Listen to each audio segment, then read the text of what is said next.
11 o'clock, so we are going to get started. Welcome. Today, you're about to be part of something pretty special. Everyone here shares a unique experience serving in local government and shaping the communities where people live their everyday lives. That is very powerful. My hope is that today you leave feeling more confident in your leadership, more inspired to use your voice, and reminded of the impact that you have every day. And if you just have one idea or one lesson or a moment of encouragement or learning from today, I hope that you share it. Because one of the most important, powerful things we can do is support one another. When women support women, we strengthen not only each other, but our profession and the communities that we serve. So let's get started. My name is Maria Solano, and I'm the Deputy Executive Director at ICMA. The ICMA Learning Lab is delighted to present the 2026 SheLeadsGov Virtual Summit, sponsored by ICMA strategic partner Cigna Healthcare. This marks the 6th year of the summit, and I'm excited to share that we've reached a record milestone. More than 1,300 people registered for this event. Today's program will run for up to 3 hours and will feature 3 dynamic panel sessions with a 10-minute break between each panel. While there is no formal Q&A portion built into the agenda, we encourage you to submit questions at any time using the Q&A panel at the bottom of your screen, and our speakers will address questions as time allows. We invite you to share the chat, use the chat to share your ideas or any reflections, and we also hope that these conversations continue beyond today's event. If you need any technical assistance, please email us at learning@icma.org. Today's gathering is part of the SheLeadsGov, an initiative of ICMA that promotes gender equality in local government management by connecting women in the profession.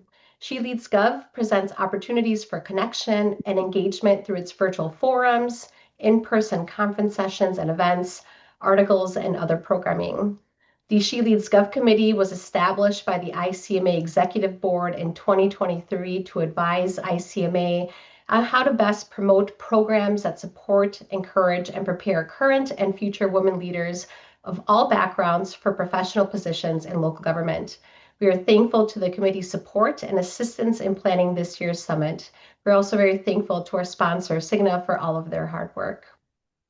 This year's summit, Own Your Local Government Influence, brings us together to amplify our impact, engage with new and emerging challenges, and help shape the future of local government leadership. We know that local governments today are navigating unprecedented change and complexities. Women are often at the center of the critical work and too often face barriers of visibility, influence, and recognition. And on top of those professional responsibilities, many are also navigating significant pressures outside of work, whether it's prioritizing your mental health, raising a family, caring for loved ones, or simply trying to figure out the next chapter of life. Today, we tackle those realities head on, grounded through our conversations and lived experience of our speakers. Whether you're a seasoned local government practitioner or a rising leader, we're thrilled to welcome you to participate on our 3 powerful panel discussions that are designed to equip you with tools, insights, and strategies that you can put into action right away. Our panels will explore authentic self-advocacy and self-worth, effective communication strategies for women in leadership, and how to lead through challenging moments or significant change, both across the civic landscape and within your organization. It is now time for me to introduce and welcome Kimberly Funderburk, President of Government, Education, and Health Systems at Cigna Healthcare, where she leads national strategy and collaborates across departments to grow membership and strengthen Cigna's reputation. With over 20 years of experience, she is recognized for her expertise in supporting public sector and health system clients. Kimberly is deeply committed to diversity, equity, and inclusion, serving as an executive sponsor for several Cigna councils and participating in community health initiatives. She is a Clark Atlanta University graduate and is passionate about improving health equity and advocacy in Atlanta. Thank you to Cigna once again for sponsoring this impactful annual SheLeadsGov event for the past 6 years. Thank you, Cigna, and welcome, Kimberly. Thank you, Maria, for that kind introduction. Good morning, everyone. As you heard, I'm Kim Funderburk, President of Government Education and Health Systems at Cigna Healthcare. You heard a bit about my role, but I certainly think of it as a privilege working with leaders across local government, education, and healthcare, people who are showing up every day committed to serving others and strengthening their communities. And that work, as you heard in my bio, is something I care deeply about. And it's a big reason why I'm especially excited to be here with all of you today. So, on behalf of all of us at Cigna Healthcare, thank you for taking time out of what I know are very full schedules to join us today. I don't have to tell you, but we recognize that in public service roles, the days can be incredibly demanding. So, it means a great deal that you chose to spend this time with us. And so, with that, again, welcome to the 6th annual SheLeadsGov Virtual Forum. It is truly a pleasure. I think this is my 5th year back moderating this conversation. So it's certainly a pleasure to be back again this year. I always look forward to this forum because it brings together thoughtful leaders across local government and creates space for meaningful dialogue. As you heard from Maria, Cigna Healthcare and ICMA have a long and meaningful relationship, and we are incredibly proud to continue sponsoring an event that shines a light on the incredible women who are leading and shaping our local governments. What has always resonated with me, though, about ICMA is its focus on helping communities truly thrive. That mission aligns very closely with our own purpose at Cigna, which is improving the health and vitality of the people and communities we serve. And for us, that means helping people live healthier lives, lives that are resilient, confident, and full of possibility. So I'm grateful to you, ICMA and SheLeadsGov, for bringing together such a strong and dynamic group of women leaders. And I have to say, I really do love this year's theme, Own Your Influence. That idea feels especially relevant right now. Today's discussion is going to focus on how strategic communication can build confidence, strengthen leadership, and help us navigate adversity in a world that's constantly changing. These are skills I continue to work on myself as leaders who are often expected to speak up, to advocate, and influence, and sometimes without even being given a clear roadmap for how to do that in a way that still feels authentic. And from my own experience, I've learned that finding your voice, owning your value, and sharing your story isn't really about bragging. It's about helping others understand the impact of the work and the work that your teams are doing. And when we do that well, we don't just create opportunities for ourselves, we're creating space for others to follow. So, with that, it is my pleasure to kick off today's panel discussion. It is called Brag Better at Every Level in Local Government, Strategic Self-Advocacy That Feels Authentic. And I'll have to admit that that phrase brag better can make some of us feel a little uncomfortable because many of us came into work in public service because we value collaboration, humility, teamwork. But what we're really talking about today isn't bragging in the traditional sense. It's about learning how to communicate our impact clearly and confidently in a way that still feels authentic and aligned with the values that brought us into this work. At its core, self-advocacy isn't about taking credit away from others. It's about making your impact visible so that your work, your voice, and your leadership can open doors, not just for you, but for those who come after you. And that's exactly what we're going to explore together today. We're fortunate to be joined by 3 accomplished leaders who bring a range of experience from across local government. Each of them has navigated their own leadership journey and developed their own approach to advocating for their work while staying grounded in the values of public service. So let me introduce our panelists. We have Amanda Sirac. She's a municipal management professional with more than 20 years of experience in local government. She has served as township manager of Concord Township in Delaware County, Pennsylvania since 2017, and previously held roles in Chatsford Township, Swarthmore Borough, and Radnor Township. A Villanova University graduate, Amanda is an active leader with ICMA as a SheLeadsGov member and a past president of APMM. She is passionate about advancing the profession, mentoring emerging leaders, and strengthening local government through collaboration and innovation. We also have Jessica Whitley. She's an assistant to the manager of the Borough of State College, Pennsylvania. She began her local government journey as a local government management fellow in 2023. Originally from Syracuse, New York, Jessica earned both her Bachelor of Fine Arts and Master of Public Administration from Syracuse University as a first-generation college student. Her professional background includes work in the nonprofit and higher education sectors before transitioning into local government. In addition to her passion for public service, Jessica is deeply interested in arts and cultural policy, design, and youth advocacy. And our final panelist is Betsy Keller. She is Chief Administrator for El Paso County, Texas. She brings 29 years of public service experience and currently serves as Chair of the ICMA Global Engagement Committee and President of the National Association of County Administrators. Please join me in welcoming Amanda, Jessica, and Betsy. Welcome, ladies. So before we kick off with our panel, we're going to start with a quick pulse from our audience. We're going to get you engaged here. We're going to prompt a poll. And as it's pulling up here, when you hear the phrase self-promotion, what is your first reaction? Is it discomfort, mixed feelings, I'm comfortable with it, or I'm confident, hey, bring it on? So while those responses are coming in, I'll just say, for many of us, the term itself can feel uncomfortable. In public service environments, we are often focused, I'll say, on collective success, as you heard me say earlier, and an organizational mission. So talking about our individual contributions can feel a little unnatural. But part of leadership is making sure the value of work being done is understood. Let's see how we're polling.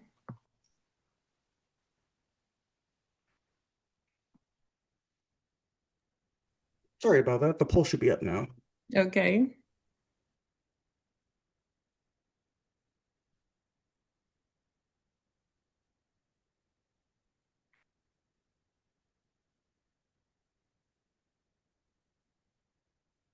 Let's see. I don't know. Okay.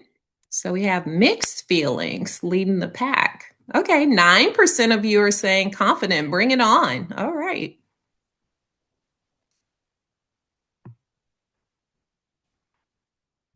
Yeah, I hear you. But like I was saying, when we hear that, it can bring a level of discomfort and kind of feel unnatural. So through our panel, we hope to drive those numbers up from the 62% like mix to, yeah, bring it on, I'm ready.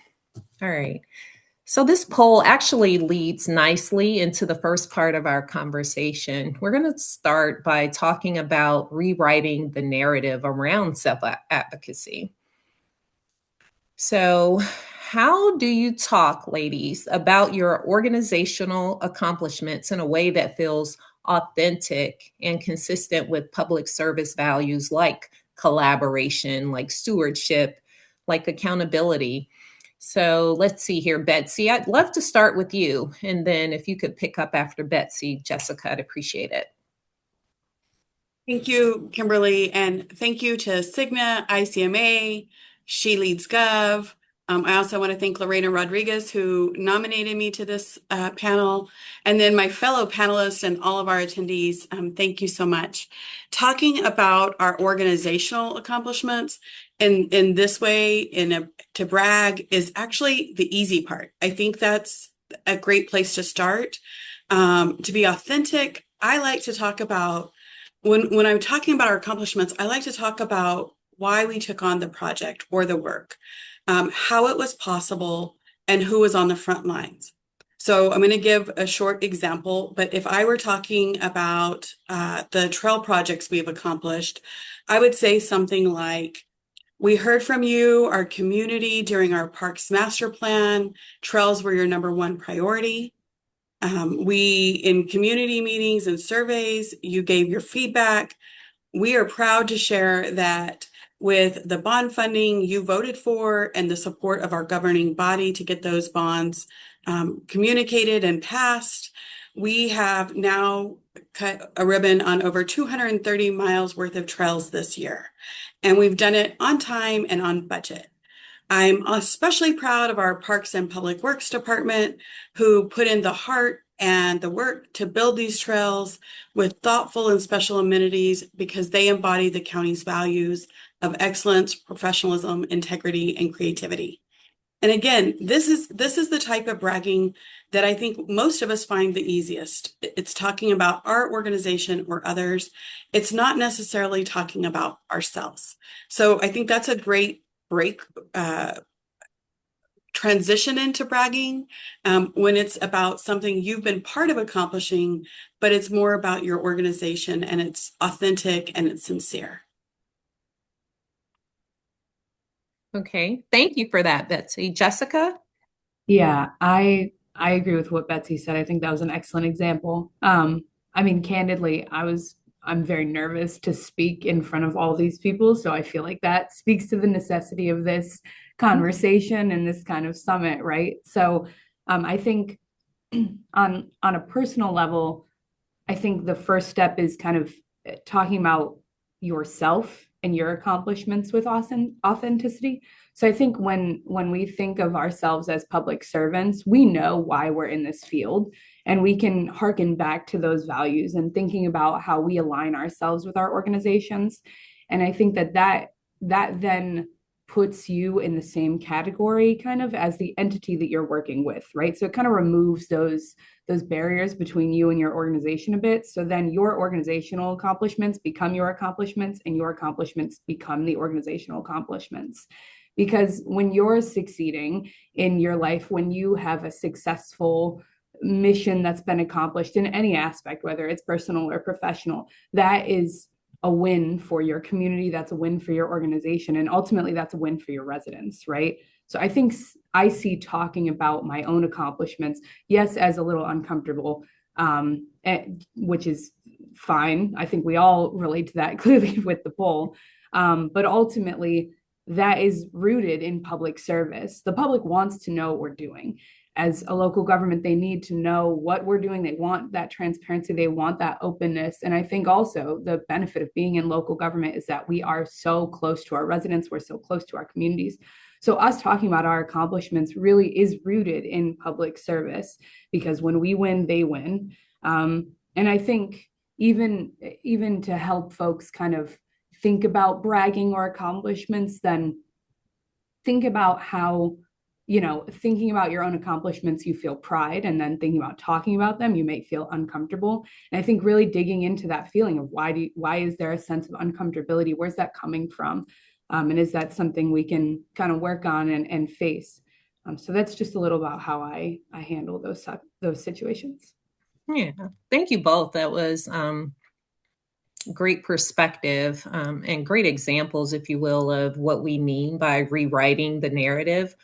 Because what I heard you both say is when we frame our contributions in the context of service and mission, and the organizational goals, it allows us really to talk about our work in a way that feels authentic and aligned with the values of public service. So I love that. Thank you for bringing that forward in the conversation.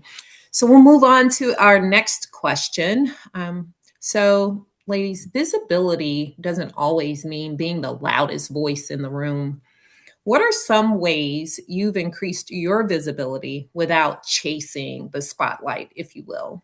So again, I'll start with you, Betsy, and then Amanda, I'll ask you to follow, please. Thank you, Kimberly. I actually do not like being the voice calling for the spotlight. I think just telling our story, recognizing those who make it possible, and informing and arming others who benefit from the work with the facts and letting them tell the story for you is impactful. So we do this through annual reports, newsletters, community meetings, and through sharing information with our other elected officials and our own employees. I love seeing people proudly tell our stories for us. It is even better than being in the spotlight yourself because it casts the spotlight onto you.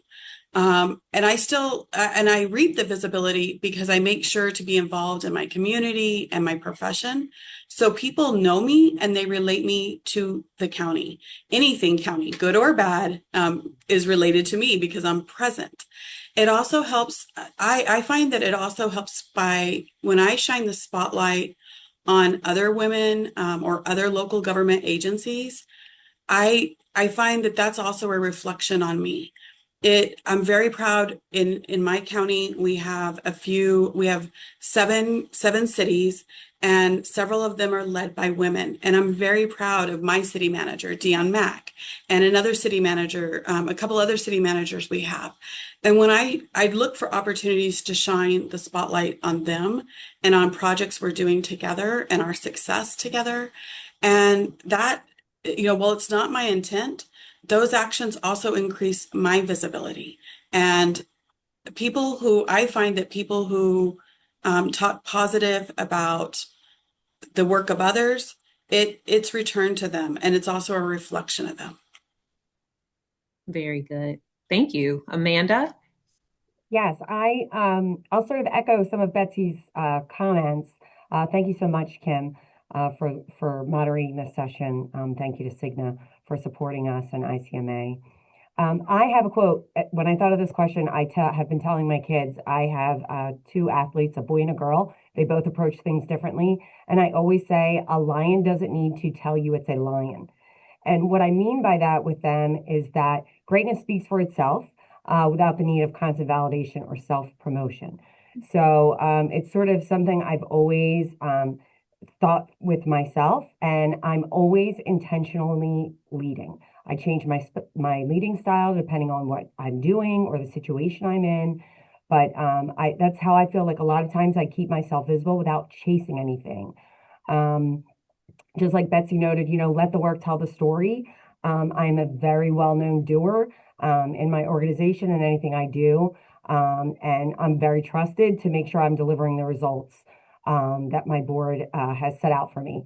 But that's not enough. You need to tell it. So, which is one of the hardest things, I think, obviously, where we all had mixed feelings in the poll, is making sure we communicate that out. I intentionally highlight accomplishments, lessons learned, progress on priorities with my council when I can in public communication and newsletters, in our social, trying to do that as much as possible. Another thing, hitting on what Betsy said, I am constantly elevating others publicly. Everyone shines on my team. I always believe that. I think that as a leader is a big difference maker for you, is, making sure that, you're constantly talking about the team around you. None of us can do anything in an I moment, to be quite frank. So I feel like you become known as that collaborative leader, which builds your credibility fast. And that is, that's better than self-promotion. I think that helps to elevate that. Another thing that I do is, serving on committees, collaborating and contributing. How many times of women have you been on committees and you have somebody who never steps up? Everybody remembers that, and then you don't get invited or asked to join again. So, I always try to make sure that I'm a contributing member of anything that I'm saying yes to, which I think also is another way to increase your invisibility sort of organically without, having to self-promote your community or your position or your role. Just contribute in a good way and be collaborative. The only thing I'll say to that, the downfall of that is you get asked to serve on a lot of boards. And we have busy schedules. So, that's the only downfall, but I think that's a good thing. Another thing I'm with myself, I'll add, is that, I make sure that I'm always prepared. Every time I come into a meeting, my team knows that they can trust me to have the right things and answers and be prepared for that. And I'm not afraid to ever say I don't know something. I make sure I surround myself with a lot of smart people And I'm completely comfortable with saying I don't know that. It's sort of like, let your confidence match your competence. Make sure you sort of lead intentionally there and be prepared. Another thing that I am conscious of is sharing, my expertise generously. I know Betsy sort of talked about that. In local government, the goal is collective excellence, right? If my community we do something that's really great and we've learned a lot of lessons, I'm the first one to share it with my neighbors. I want them to shine too. It's great for our region. It's great for our county. It's great for our state.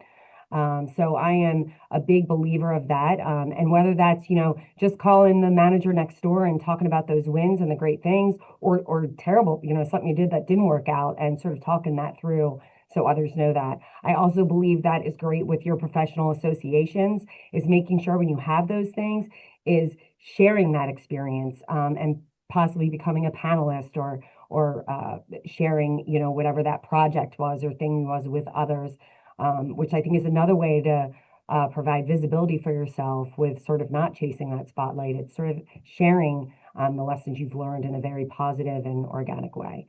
So those are sort of the ways that I look at that differently. Yeah, I love that, the comments from both of you, and appreciate those insights. I think what really stands out is what I heard you both say is that self-advocacy doesn't necessarily mean putting the spotlight on yourself all the time. Sometimes it's about telling the story of the work. I heard you say highlighting the impact of your organization or your team on, the community. And I think what I heard you say, Amanda, is a lion doesn't have to tell you it's a lion. So allowing others to see the role that you played in making that happen. So thank you so much for those insights. I'm going to shift now to the second part of our conversation, which is around owning impact and creating opportunity. But before we dive into that next question, we're going to launch another quick poll. Get ready. All right. Which situation do you find most challenging for self-advocacy? Is it performance evaluations, staff or council meetings, applying for professional promotions or roles, professional networking, or public presentations?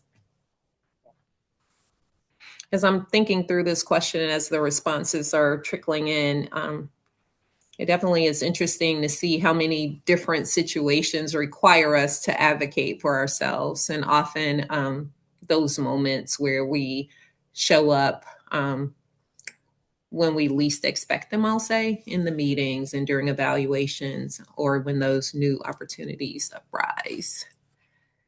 Let's see here. Are we slowing a bit? All right. Pretty even between applying for promotions or roles and professional networking. Okay. And then pretty even among the three. All right.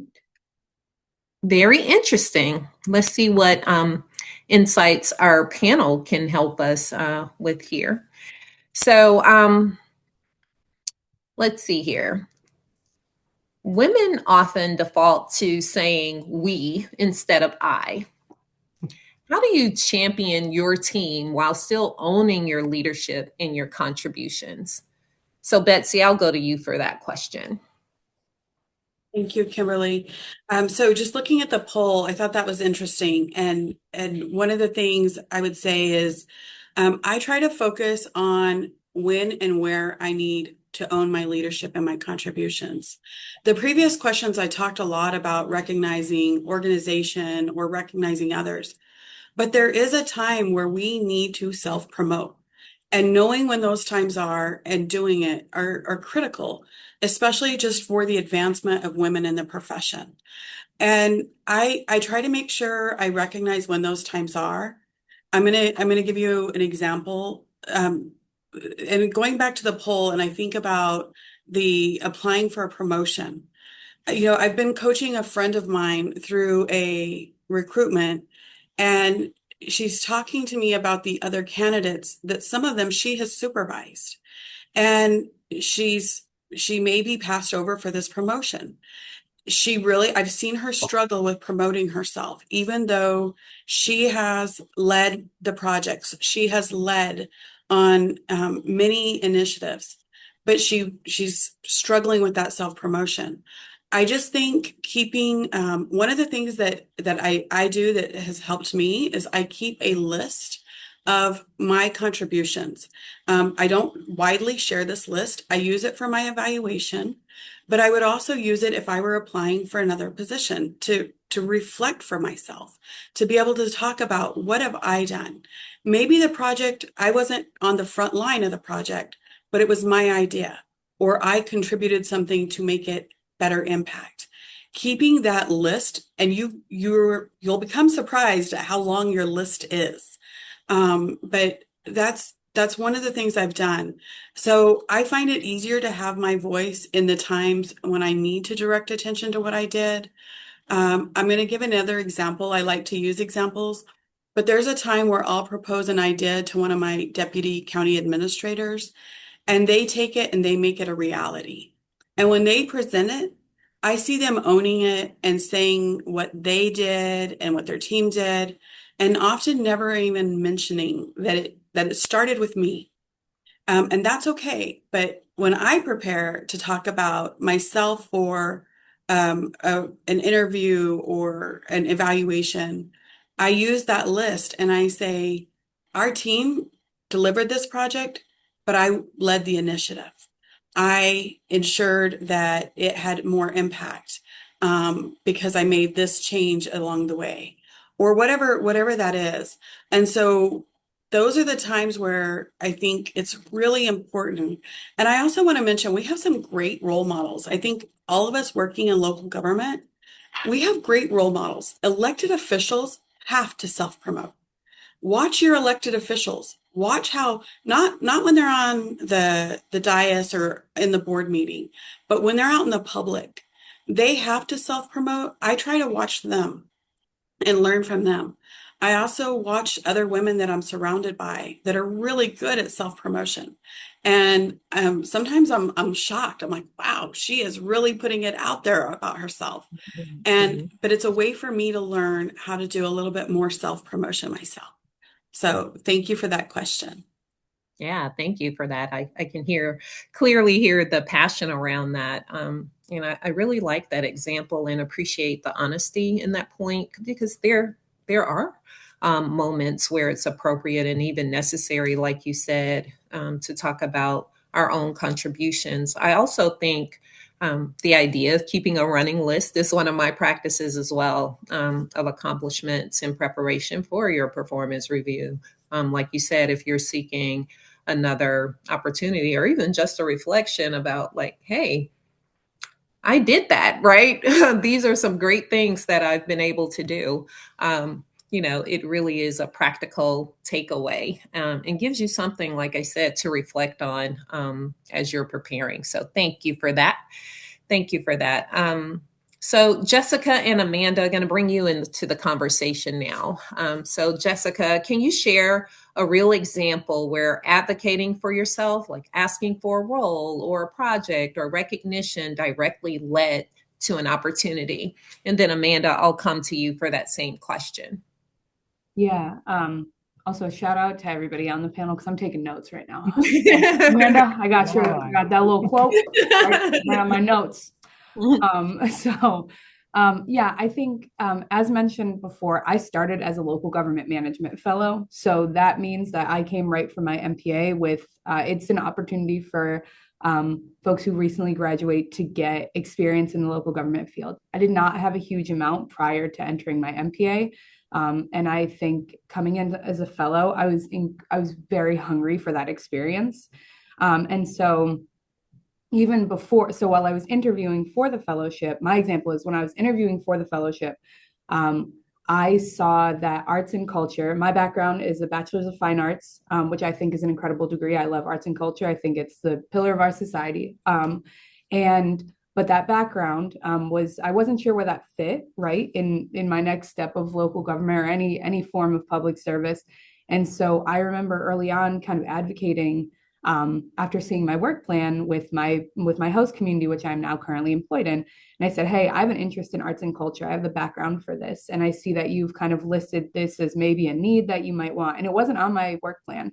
And I just had a really open conversation of where my strengths lie. I said, I did previous work in Syracuse. Like I had done some public installations there with the community. It was great. And I brought up my previous examples and accomplishments and spoke really passionately about just my own background. And it's a unique background, but it was useful and it was great. And that actually ended up working out really well because that became a part of my work plan as a fellow. And now as I have transitioned, in addition to advocating for that arts and culture being within my fellowship work plan, I think also starting as a fellow, I advocated for any projects that I thought would build my resume.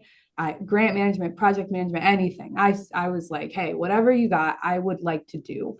So asking for projects that I was interested in, but also projects that I didn't have experience in. Like I didn't have as much experience in grant management, and I really wanted that. So I asked that of my boss, and I said, is there any way I can get involved in that? And I think through a combination of all of those different forms of advocacy, that then ended up gratefully and thankfully kind of securing me a full-time position outside of my fellowship. So I was hired out of my fellowship a little early, and I work as the assistant too now for the manager that I was working under during my fellowship, who's great. Shout out Tom Fontaine. But I think all of that's to say that I think advocating in the beginning for something that at the time there would be no reason for me really to bring that up other than me kind of having an inkling that this was a need that the borough kind of had, and just kind of shooting my shot and saying, hey, I have experience in this. I feel really comfortable in my experience in this. And being open about those interests really early on can kind of open opportunities for you and can be a great way to kind of figure out if that employer and that placement is the right fit for you as well, if you're trying to if you're trying to bridge two of your interests. So I think that's a really good example. That's the best example that I can think of for me. Yeah, thank you for that, Amanda, Jessica. So great example of how advocating for your interests and strengths, how you connected those can absolutely create those opportunities and shape your career path. Like you said, early in your career as well. So again, Amanda, I'd love to hear your perspective as well. Sure. So mine is a little different. But early in my career, when I first started out, I started as a fellow in a larger municipality in our county, and I had worked my way up. Similar to Jessica, I had background, interest, and became a director. And then the township manager there, unfortunately, was being let go, had been fired. There was some drama surrounding that. And the new group interim that came in, there was all this talk that anyone who that manager hired was going to be let go. So very nerve-wracking. I had been pregnant at the time with my first child and was worried about a layoff and all of those things. So let me tell you, self-advocacy just comes right to the top, and it's do or die. And are you going to stay in this profession? What are you going to do? And I saw on the poll professional networking, where people, that's one of the things that's tough. And I get it. You walk into those rooms and sometimes you're like, oh, I don't have the energy or the personality this day to handle that. But it's so important. And I'll say this because if I hadn't had my professional network, some senior managers who had mentored me, sort of give me that, hey, this person's going to come in and cut a lot of people, be ready, get a plan prepared. I had literally had that conversation, walked into a networking moment and walked up to multiple managers that I knew and said, are you hiring? Are you hiring? If you're hiring, let me know. I'd love this. I'm really good at this. I sort of advocated for myself.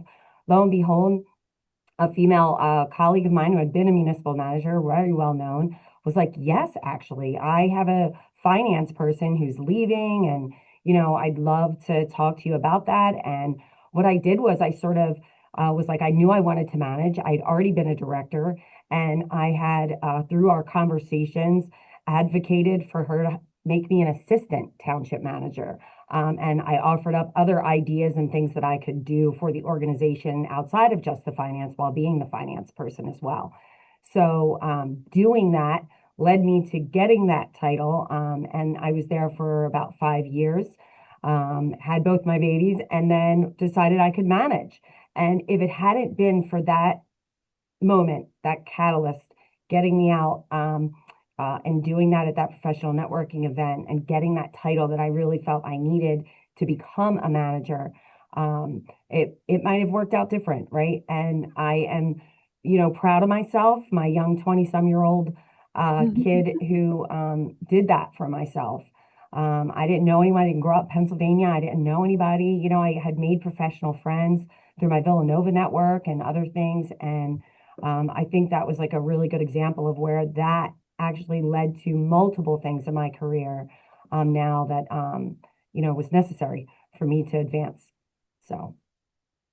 Oh, that is truly powerful, Amanda. So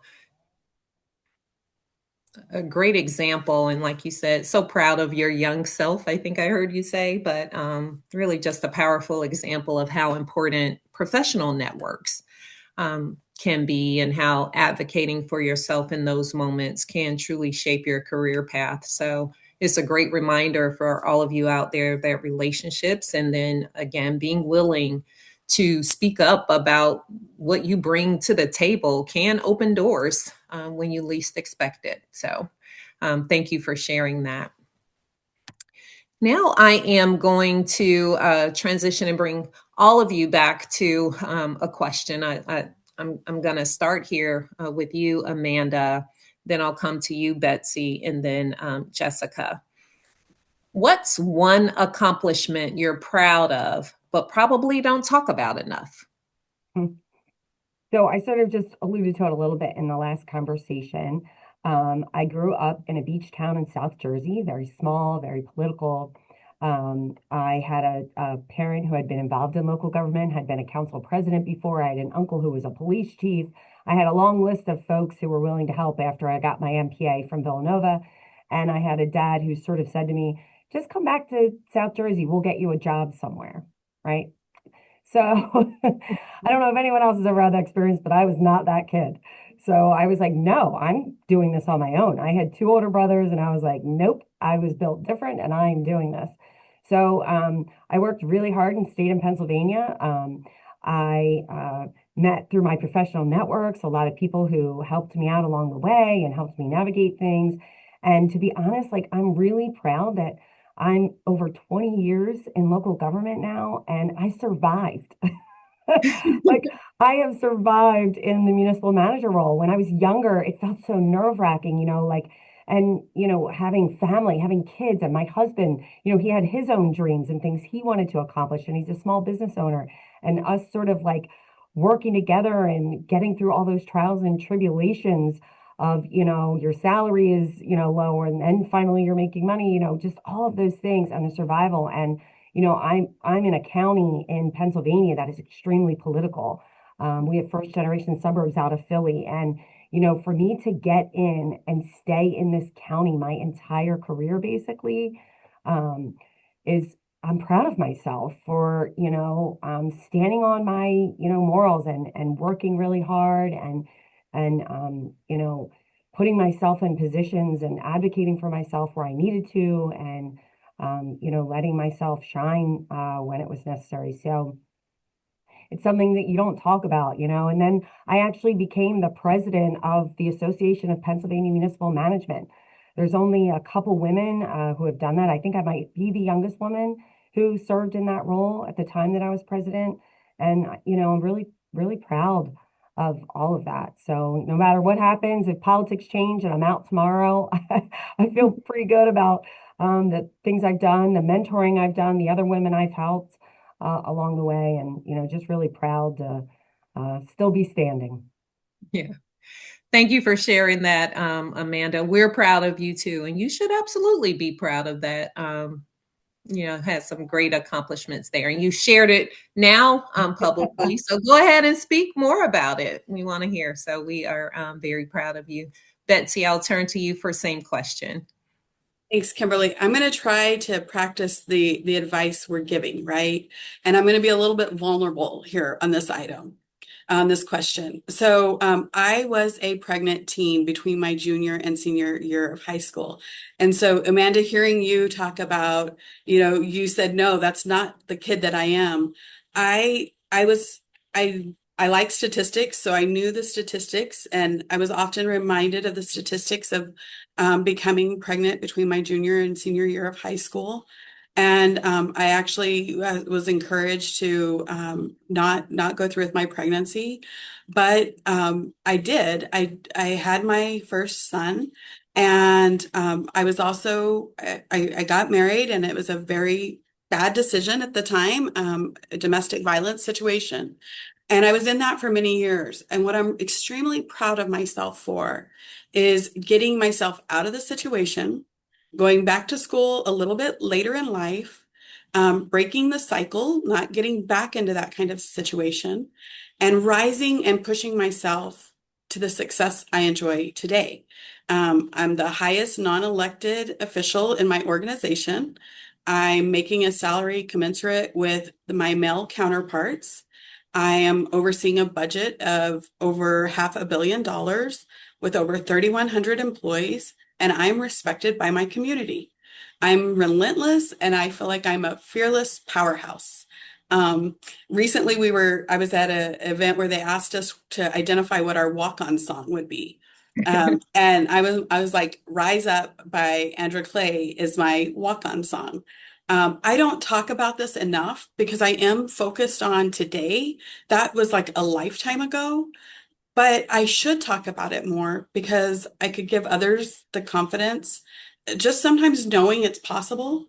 When I hear Amanda and Jessica talk about what they've done, I feel motivated. I feel inspired to do more because it can be done.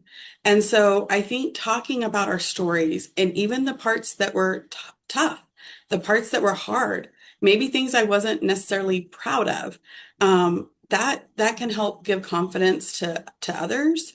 And it's something I just don't ever talk about, hardly ever, because again, I'm focused on today. I'm focused on my organization and on my team and building up others. But it truly is a story that I should tell more of and should share because it shows what is possible for all of us. Oh, thank you so much, Betsy, for sharing that incredible, like you said, vulnerability there, but courage, right, to speak about those experiences. And what I hear in your story is a story of resilience, if you will, of pushing forward. You said you heard those statistics, but you didn't become one of those statistics. So it is powerful to share that story, you know, to be proud of yourself. Like you said, some of the things that you are currently doing, oh my goodness, and management of a budget in the billions. So kudos to you. We are proud of you. Please share your story more. It will be so inspirational to others. And thank you for sharing it with us today. And so, Jessica, I'll hear from you with the same question, please. Hard to follow up, Betsy. But yeah, this is amazing. I think, yeah, in sharing vulnerability, I think, yeah, it's interesting because when this question came up, I think the entirety of this event really it brought into focus because I was like, oh, I don't want to talk about it. But I think honestly graduating from my MPA, it was the number one, I think it still is the number one MPA program in the country. But I think I graduated with a variety of difficult things going on in the background. And I feel compelled to share a bit because Betsy was very vulnerable herself. And so I was off of a major health scare. I had a PE related to birth control issues, which unfortunately happens for a lot of women. I was just unfortunately one of them. And I'm thankful to be here on the other side of it. But also I had finished up a 4-year-long court battle with an abuser that thankfully me and the state of New York, thankfully put behind bars. And that was a week before I started my grad school classes. And I remember just kind of I wasn't sure I was going to get accepted, let's be so honest, because I had a bachelor in fine arts, which is so useful. But I was like, I don't know if I belong in an MPA program, let alone the top one with all of these brilliant, brilliant, brilliant people that I went to college with, and they remain brilliant, brilliant, brilliant people. So I wasn't sure if I was going to get in. I wasn't sure, if I could make it through the program. It was a very hard program. And I really just I didn't know where this path was going to take me. So I think getting accepted and finishing my MPA is the thing that I hail as the accomplishment, because it happened in a time where there was so many other things going on in life that I think just completing it and coming out on the other side, and I ended up being the keynote speaker for our class, and it was a wonderful accomplishment. But I think it was such a good accomplishment because just like career, like life was happening, right? It wasn't just about the school. It was in conjunction of doing this really hard thing that I really didn't know or think that I could do. Life was pretty hard at that time, and I'm grateful for my support system that I had.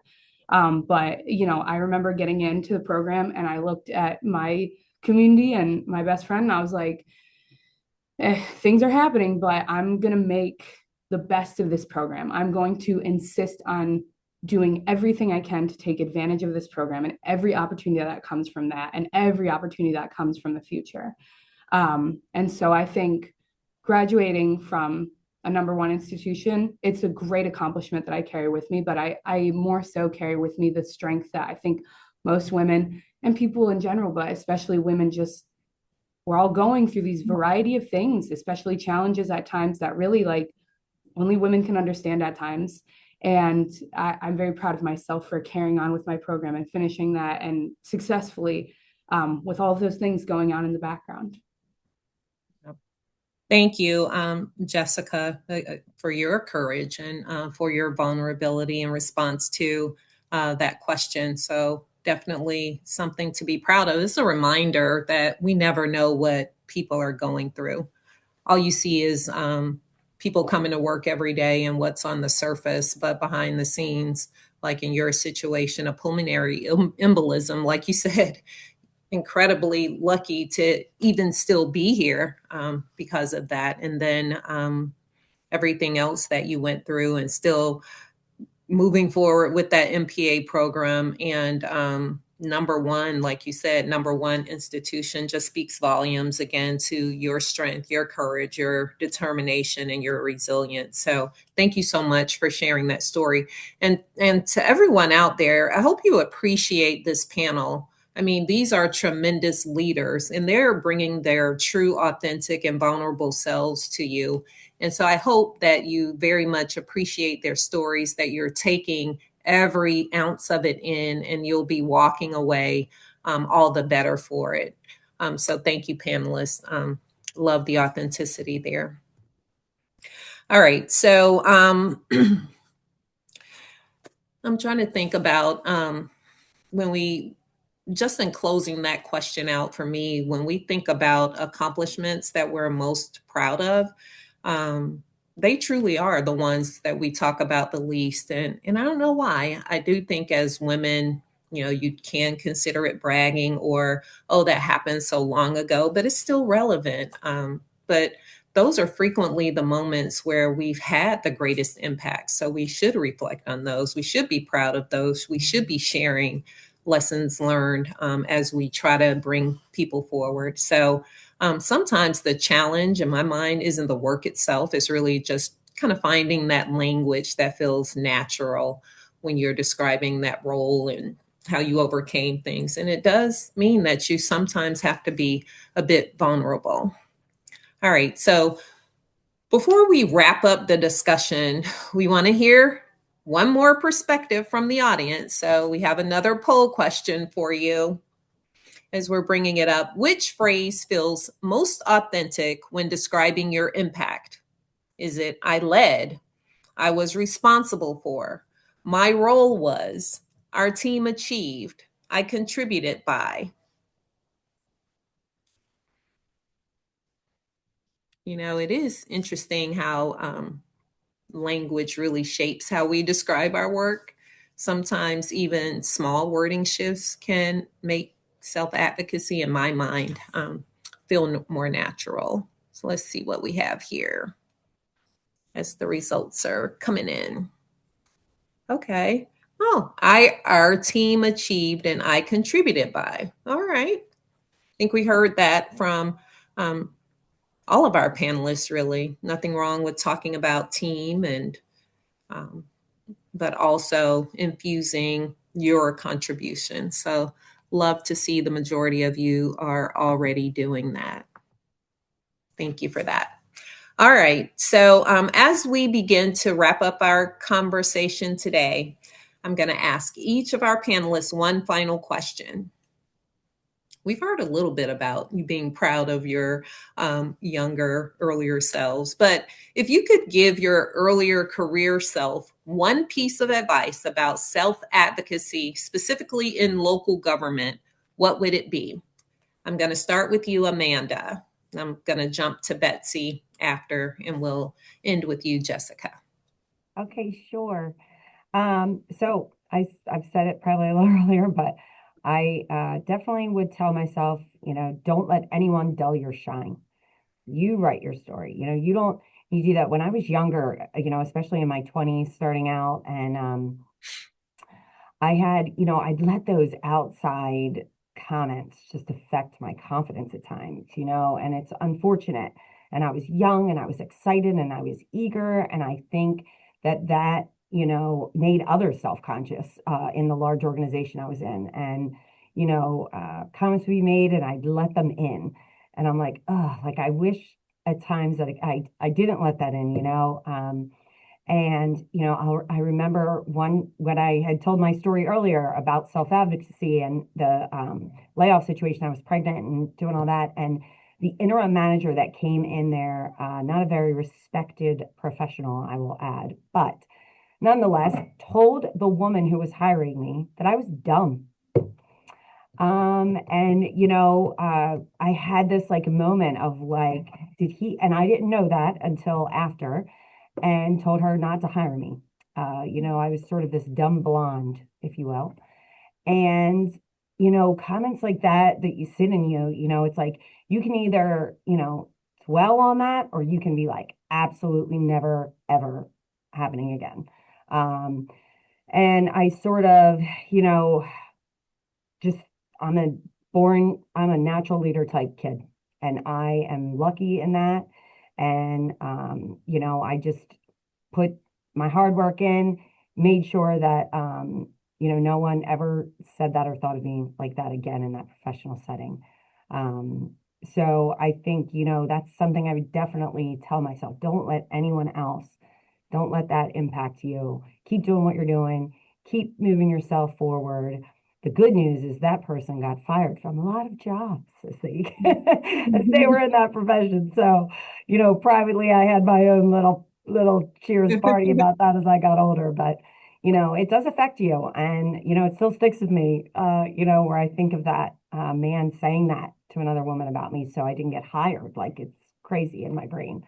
But anyway, that is definitely something I would tell myself. Don't let anyone dull your shine. You're meant to shine if you are. Don't dull your shine. Appreciate that. Betsy? Thank you. I agree. Like, don't let anyone else steal your shine. I love that saying. I think of the advice I give people now, and it's the same advice I would like to give to my younger self. Um, don't tell yourself no, let someone else tell you no. Even when you put yourself out there, you're learning, you're growing. Take those opportunities. The other thing I think about a lot, and I had talked to others about a lot now, is if you're not putting yourself out there, if you're not going for it, someone else is. And it's not because they're more qualified than you or that they're going to work harder than you. And it's just because they were braver than you. And I don't want to be left behind due to lack of bravery. So put yourself out there. I worked in HR and I used to tell people a lot back in the day when we'd send out postcards saying you didn't get the job. I used to say, what's the big deal? You're going to get a postcard. Put yourself out there. That's the worst thing that's going to happen is you're going to get a postcard. Put yourself out there. Take the chance. Don't be afraid to jump off the high dive. It's going to be okay.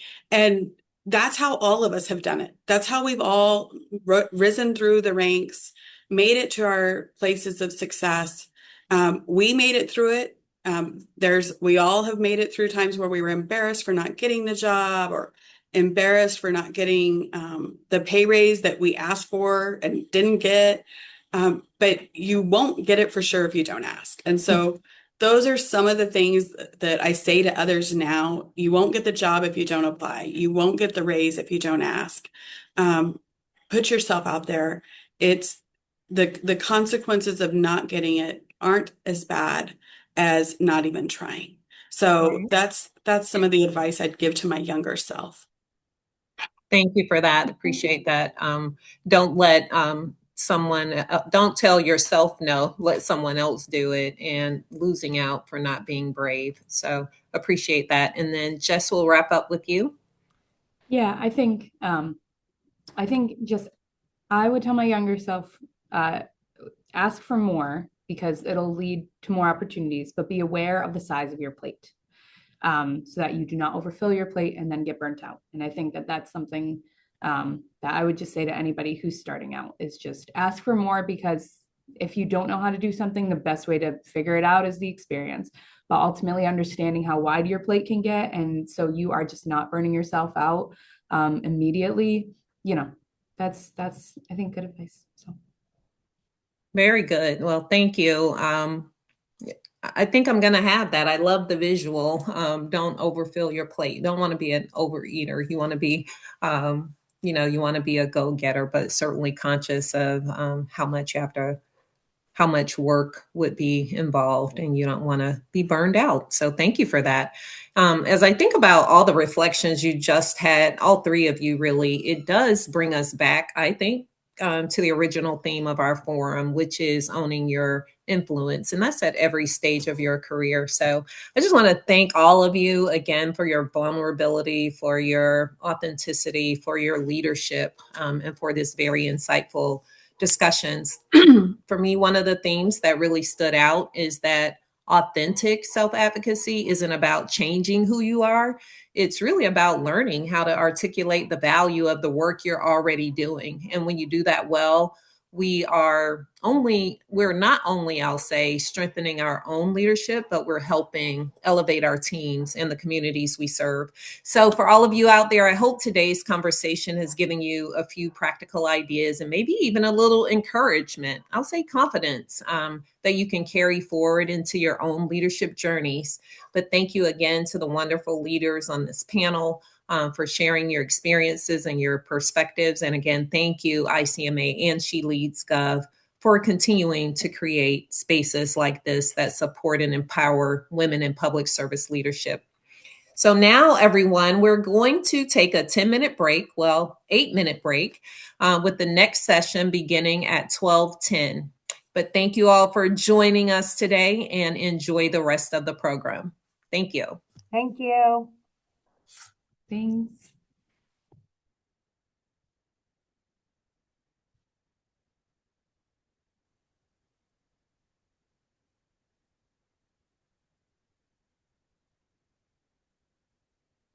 Hello, everyone. I am Laura Haig. I'm the Director of Capacity Development and Governance here at ICMA, and I want to welcome you all back to our next panel and introduce our next moderator.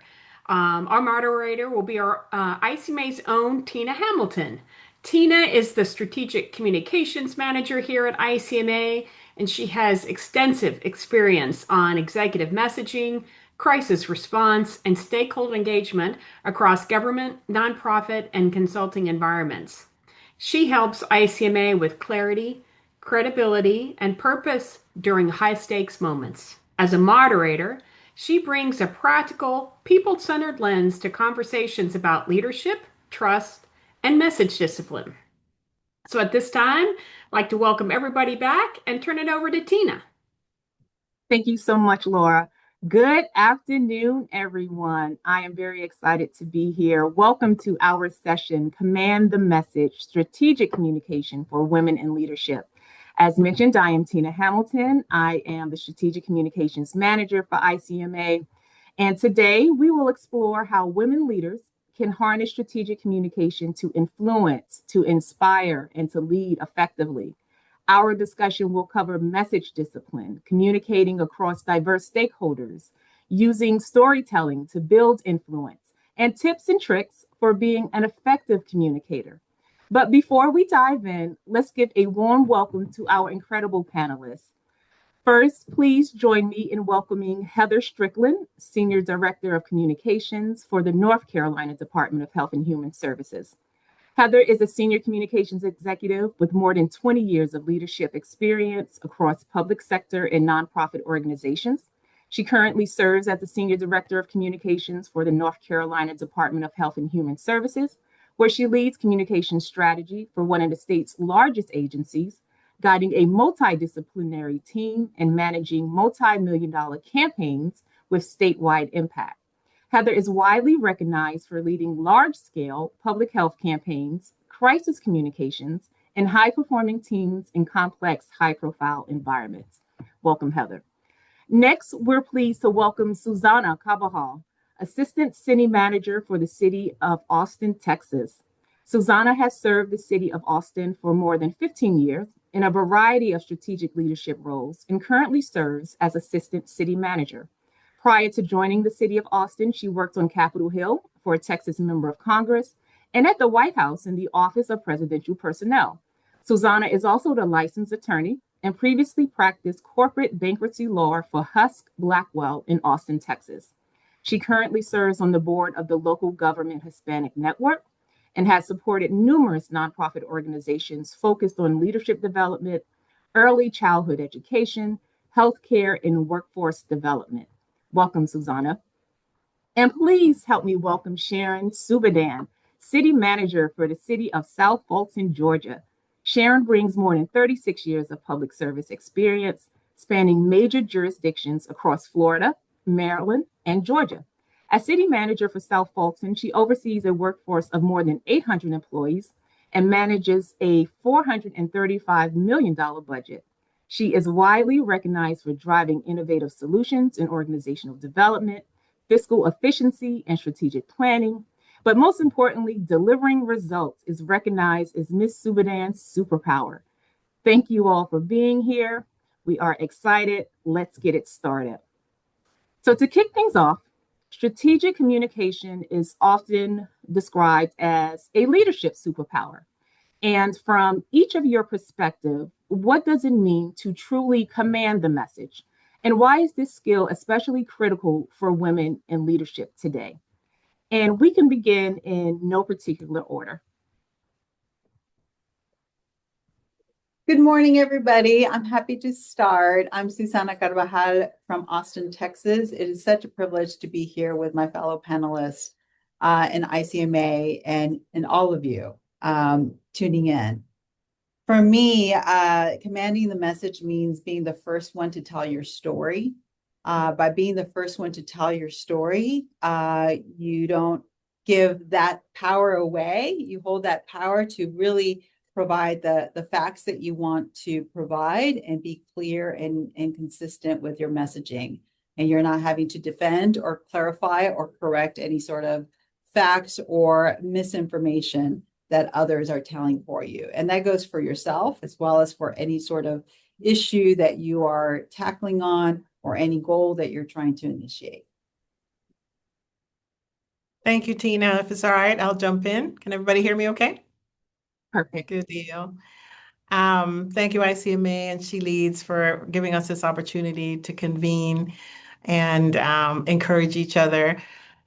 And so I think, to truly communicate and to truly command the messages, to communicate with clarity before confusion fills the space, right? Because in our world, silence is never neutral. I don't know about anybody else, but it gets filled on Nextdoor or on social media. And commanding the message means being proactive, values driven, and really fully aligned with our strategic goals. I see it as a city manager, I see it as, a leadership discipline, not a press function. Connecting policy to purpose and our decisions to community impact. And I think when we communicate clearly, and eliminate confusion, I think it builds community trust. It also develops trust with our own teams. And so today I'm going to leave you with a couple of sound bites for each of your questions. And the sound bite for this one is, if you don't define your narrative, somebody else will, right? Which is similar to what Susanna just shared. And when somebody else does, it doesn't reflect your mission. And so I think this is especially important for us as women in this space, because perception often precedes performance, and often we're evaluated on our delivery and our ability to deliver and communicate before we're evaluated on our results, which is unfortunate, but it is kind of part of our reality. And so I think being strategic, anchors our conversation in the outcomes that we're often really proud of.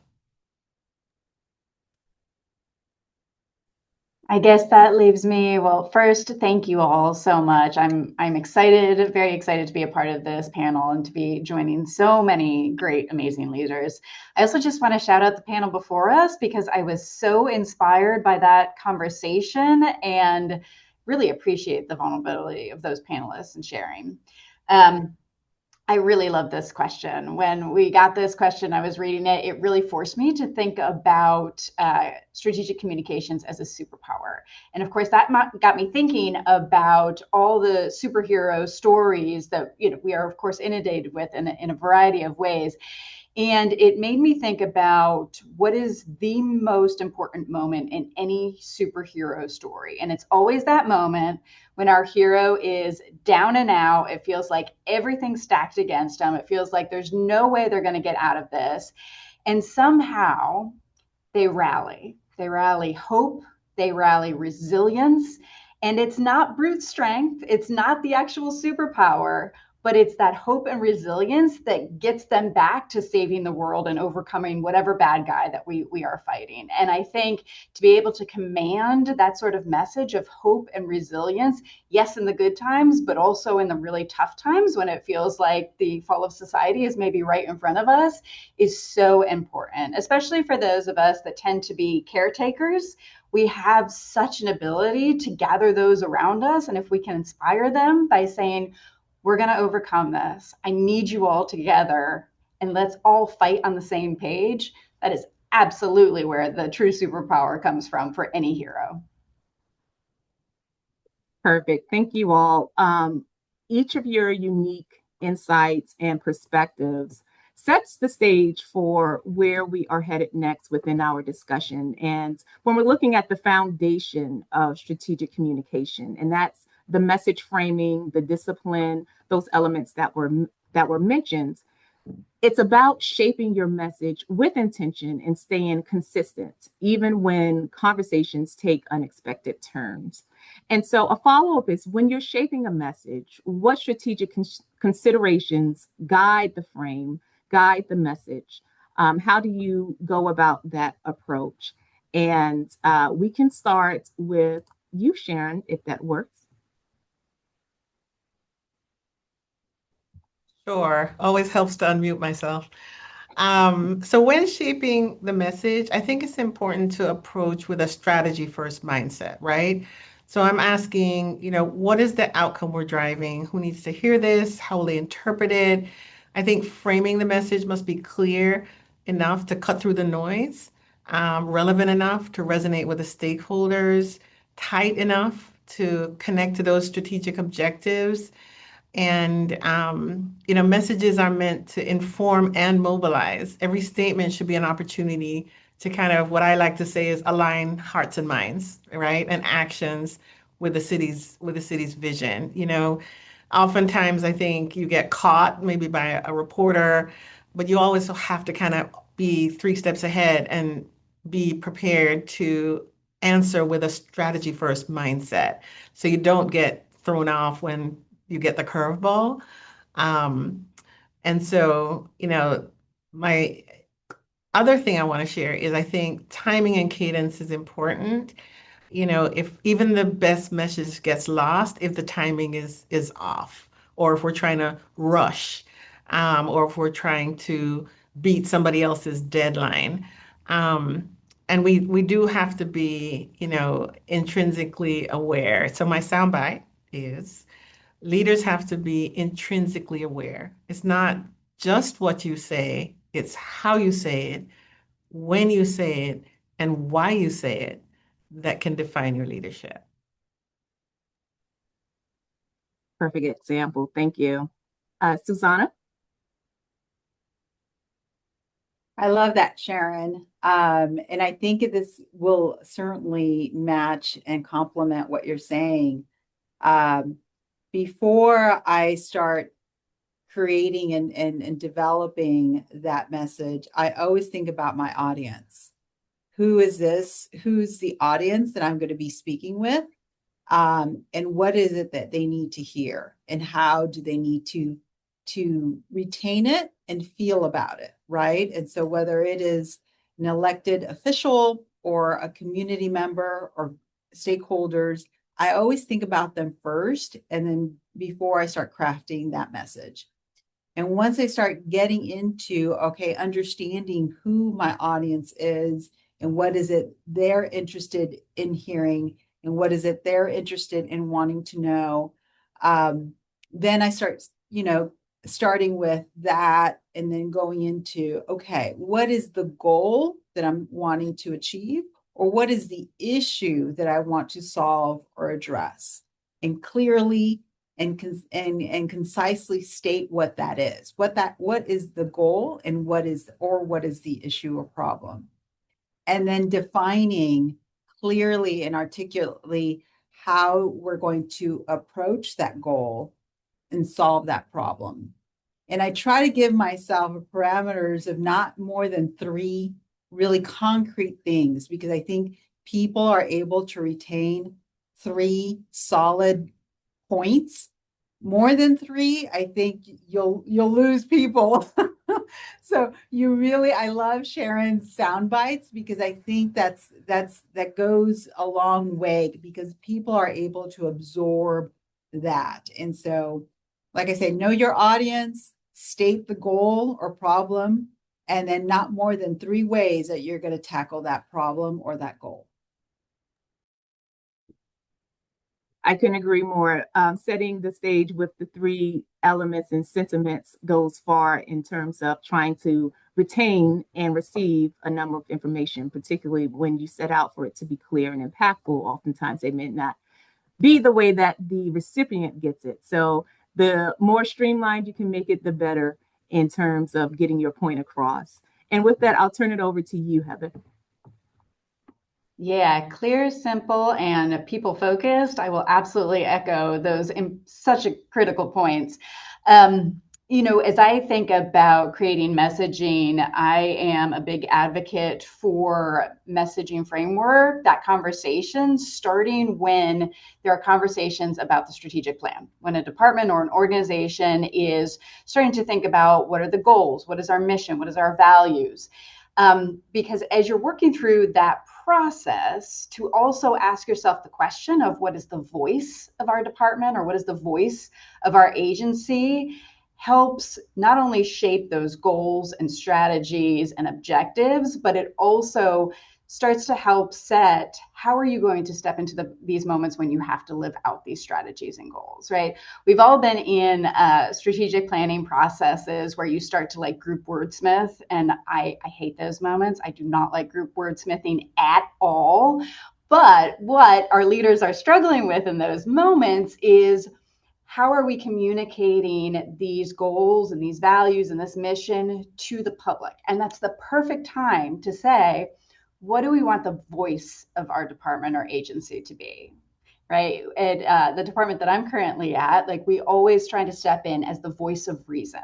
So how are we stepping into the voice of reason as we're creating our messaging? How are we making sure that we are people-centered? It's really easy as a large government agency to really get lost in all the mechanics of how things work and how systems change and how policies impact people.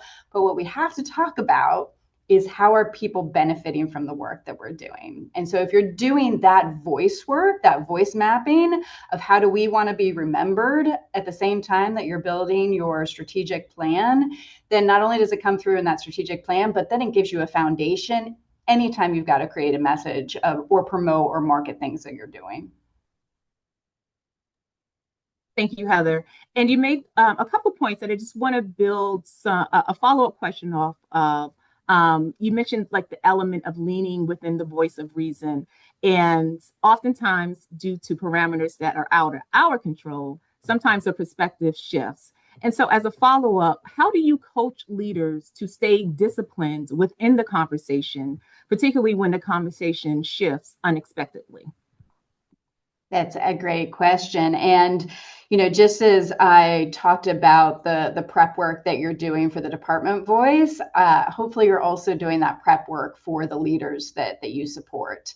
I have in my career worked with elected officials, appointed officials, folks that are very much in the public eye, and working with them ahead of time to understand what they want their legacy to be and how they want to perceived is so important, right? So that when you get into those moments, have you ever been in the moments where something gets a little bit tense and it's like 12 to 24 hours later that you think about like, I know the perfect thing I should have said in that moment, right? Like we've all had those moments of wanting to be like, oh, I know what I should have said.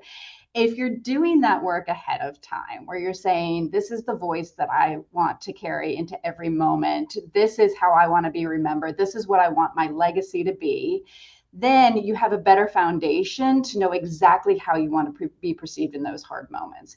It also goes back to making sure that you are really connected to the values that you bring as a leader, right? Because if you're in those moments where a conversation isn't going the way that you wanted, or there starts to become a tense conversation, oftentimes it becomes tense because there's disagreement on how something should get done. It is very rarely a disagreement on what needs to be done, right? Like in the current work that I do overseeing health and human services for North Carolinians, it would be really hard to be in a conversation where somebody is like, I don't think we should improve health access for North Carolinians. That's just not something somebody's going to say, right? That we all can agree that it is really important for people to be able to access health services. What there might be disagreement about is how we get that done. And so if you can be the leader that is connecting to that value of, I believe firmly that we have to increase access to health services, and you're able to bring the conversation back to that, then you can control that conversation. And in that moment, you're going to be demonstrating what you care about, and that's going to matter way more than how specifically something's getting done. Thank you all for that. Each of you provided such important guidance because oftentimes it's not the prepared moment that defines us, but it's how we manage and navigate and communicate through the unscripted ones, the foreseen conversations and challenges that come along. And that leads us into the next question and looking at navigating different audiences. Leaders often communicate with diverse stakeholders, each with unique expectations and priorities, and sort of unique investments of their own. And what are the key differences in communicating with elected officials, with staff, or with the public? And within that communication, how do you balance being seen as a transparent organization while maintaining confidentiality of certain information? So I'll turn it over to, we can start with you, Susanna, if that works. Yes. Well, certainly it goes back to knowing your audience, right? And what is it that they want to hear and what are they interested in? With elected officials, first of all, City of Austin is a council manager form of government. And so our elected officials are policy makers, and the city manager and his staff carry out the policy on a day-to-day administration basis. And so knowing that when speaking with elected officials, again, going back to what both Sharon and Heather have said, being clear and concise, and simple. What is it? What's the problem? What's the goal? And how are we going to address it? With elected officials, I certainly try to lean in more about how that's going to help them as a leader, how it's going to help their residents, their constituents. And I also want them to take the credit for it, right? How can they step into leading this effort and be able to support them in that initiative? With staff, I definitely, again, want to be understanding of where they're coming from. So what they want to hear from me is, what is the goal? What is the objective? How are we going to get there? How am I going to support them and help them be successful? And then the why, why are we doing this? Why is this important? How is the community and the people that depend on us and that we serve, how are they going to benefit from what we are doing? And linking all those what, how, and why, and how we're going to be successful. And what my job, I always tell them, my job is for them to be successful. And what are the tools and resources that they need in order to be successful? And so I always want to make sure that in any type of communication messaging, I make that clear. And last of all, with the public and the community, this one's a little bit different for me. I always want to start off with listening first. I want to make sure that I intentionally listen. Going back to what Heather said, we can all agree what the problem is or what the issue is. But I want to hear from them and be intentional in getting their thoughts. Do we agree on what the problem is, number one? And number two, how do they think we should be able to better serve them and be able to help them either overcome that challenge or be able to support them in any way? And so those are some of the key differences in terms of my approach with those three audiences. And certainly I could come back later on the how to be able to be transparent, but also be mindful of certain confidential things. And so I'll pause there because I would love to hear from Sharon and Heather on their perspective on the first part. Thanks, Susanna. I'll jump in. And we didn't compare notes in advance, but we may as well have, because audience awareness is kind of everything, right? Just to sort of tack on to what you said, I think strategy, of course, is important, but tone and framing is also really important, especially with elected officials, right? We are giving them that concise, data-driven insights and links to the decisions and the outcomes. But it's really important to respect their governance role. We also are in council manager form of government. They are the policymakers. We want to make sure that, in our tone and even in our language, and especially our body language, they say there's never a dumb question. So, when you get that question, sometimes it's just really important to make sure that we come across as being very respectful in those spaces and really understand from a governing perspective. Sometimes it's a leading question for a reason. I think it's also really important that we are the neutral and stay out of what I call messy politics. And we see that sometimes, there's an agenda happening in a council meeting. It's important for us to be the neutral. It's important for us to be the professional. It's important for us to give the information that's requested. And of course, with staff, communication may be a little less formal, but it's no less strategic, right? The thing I think I hear the most is people need more information. They want more communication inside of our workspaces. So I think that's a work in progress for all of us. I know it is for me. And the larger the organization gets, the more difficult it is. Our organization has grown by almost 50% in 2.5 years.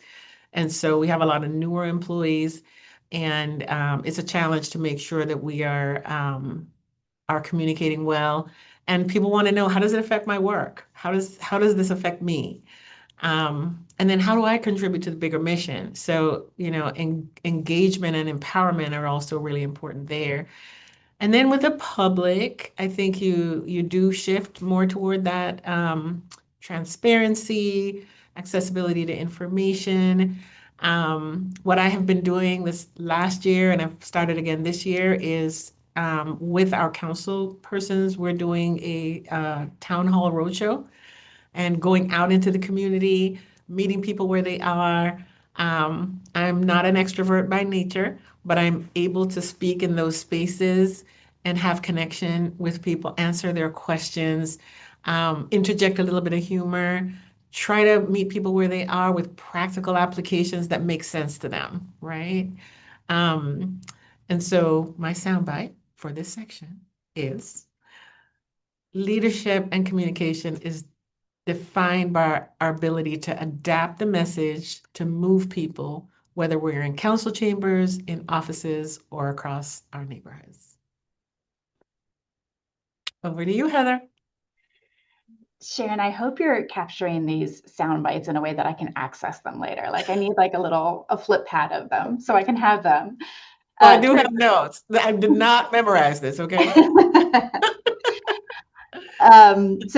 I think we're all probably going to say something along very similar lines of like the message is basically consistent. It's the strategies with how you're engaging these different audiences, right? Elected officials want to know that you're doing something. Your staff wants to know that you care, and then the public wants to know both of those things. Right. And so when we think about, your message will include all of those things, what you're doing and why you care about it, but how you step into those moments and what you're leading with is so important, right? With elected officials, the strategy is going to be a little bit more of an intentional, very direct one-on-one sort of approach, right? It's stepping into phone calls. It's finding the more informal moments to talk to them and build relationships with them. With your staff, I heard both of you talk about how important it is to make sure that you've got one-on-one time with your staff, to make sure that you're there, you're showing up for them. You're not only giving them the top-down message, but you're also listening to them. Listening and showing up says volumes when words don't. And so making sure that you are holding space so that they can ask you questions. And then the public, right? I think it's way more challenging, Suzanne. I really loved what you said about doing the listening sessions, really stepping out, because one, that's not something that we can do so easily this time because there's so much noise out there. How do you make sure that you are getting in front of your constituents, getting in front of those you serve, and just saying, I want to hear from you, especially when there's such a variety of ways that they can do that now. I mean, social media has really shifted expectations. The general public has an expectation that they can directly reach us at any moment because they can send us messages through Facebook now or Instagram. And so to make sure that you're still getting out there, meeting them in person, I think that's going to go a long way. And then with the public, how do you break through the noise, right? It's one thing to get the information out about what you're doing and what the programs and services are that you're providing them. Oftentimes we might have some public campaign dollars that can support those messages, but how do you get out there and say, I care about you, right? We don't do public health campaigns that are about just saying we care about your health, right? There's some sort of service that is coming behind that. And so being really intentional with making sure you're getting out there to say, I want to hear from you. I care about you. I am proud to be serving in this role, whatever role that is, and I want to do better for you. Thank you all. We will wrap back around to the second question, but you made some great points, and finding that balance of communicating with the diverse audiences and stakeholders is where leadership and effective judgment intersects. It's how those moments are led, which shows and makes a difference. As each of you all mentioned, it makes a difference within the communities, with your state, with the audiences that you are speaking with, whether it's internal or external, and that allows us to develop those practical messages that build an authentic connection. And that lends into comfortability, where people want to ask questions, where people want to present their thoughts, and they want to submit their feedback. And so with that, and with all that engagement and transparency and being fluid within those communications, how do you balance being seen as a transparent organization while maintaining confidentiality of certain information? I could start by sharing a real example of this delicate balance of transparency, trying to be transparent, not just with your elected officials, but also with the public. And then also respect, process and confidentiality. So we are currently, the city of Austin is currently negotiating with another entity for a utility service. And we are currently in ongoing negotiations. Council very much wants to be involved in those negotiations. And their residents, their constituents are very much speaking with their elected officials to give them their perspective of how the contract should look and what it should include or what not to include. And so council very much wants to have this open public dialogue of a contract negotiation where during contract negotiations, you really don't want to talk about it publicly because that undermines your strategy legally, right? And business wise when you're trying to enter into an agreement with another entity. So that's very difficult. So how do we go about, giving the information that council needs in order to understand how the negotiations are going, but not necessarily in a public way, but also give them the opportunity publicly to demonstrate that they care, number one, and there's somehow they know what's going on, right? And so while staff may not necessarily be able to provide a public briefing at this time to council and be able to negotiate terms, publicly, we're setting up one-on-ones, right? So we're having one-on-ones with each council member and giving them the information with, that they would like to know on how negotiations are going. And then in the public setting, in the public meeting, give some just general brush of the process for which we are undertaking to achieve the contract negotiations. What are the general goals that the city wants to achieve in this contract? And then how is the community going to benefit from a successful contract? And so those are some of the ways that we try to balance, transparency, just letting people know that what the process is, right? And there's certain things that we can't talk about it right now because of legal reasons, but also give the elected officials some time for them to share their thoughts as well. So if I can jump in, very, very similar. I think we have a responsibility to share information that informs and empowers and builds confidence. But we also have a duty to safeguard sensitive information until decisions are finalized. That's not secrecy. I think that's protecting the integrity of the process, which is similar to what Susanna is saying. And I think explaining the timing and the cadence, to the public is helpful to say, at the appropriate time, we'll make all the information available. But it can undermine your process if you say too much or share too much.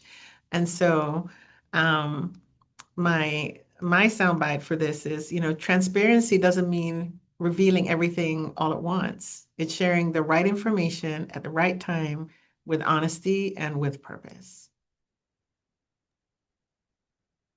Yeah, I think we're all going to say similar things because it does feel very hard when you're in those moments, right? Because we know why we can't share information and we're being asked a question that we probably have the answer to, but we know that we can't share it. And I would actually even push back on the premise of the question, because I don't think it's necessarily balance. I think it's leaning all the way into radical transparency. And what that means is sometimes part of the transparency is saying, I don't know, or I can't share this with you because we've got to protect the process, or we have to protect the integrity of the negotiations, or we have to protect the information for the people that we're serving.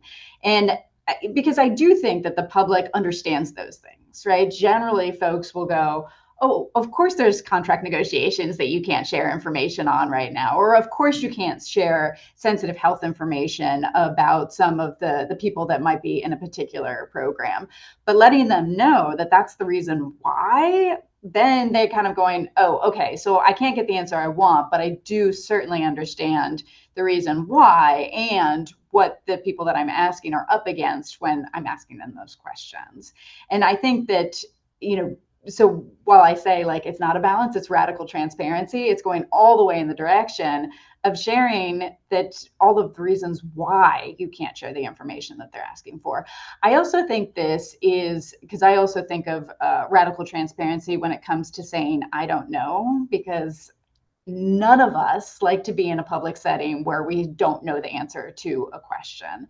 However, if you can get to a place where you're comfortable with it and you can say, you know what, I don't have all the information that I think you probably need for that question, but I'm going to follow up, or I'm going to talk to somebody, or I'm going to bring up this other person that I know does, because that actually instills trust. Because as soon as you can stand in front of a public group and say, I don't know, but instead of making something up, I'm going to make sure that you're getting the right information, that shows a lot of integrity. And so I think it's really important for us to go so far in the direction of transparency that we're willing to be vulnerable when we can't share or we don't have the answer.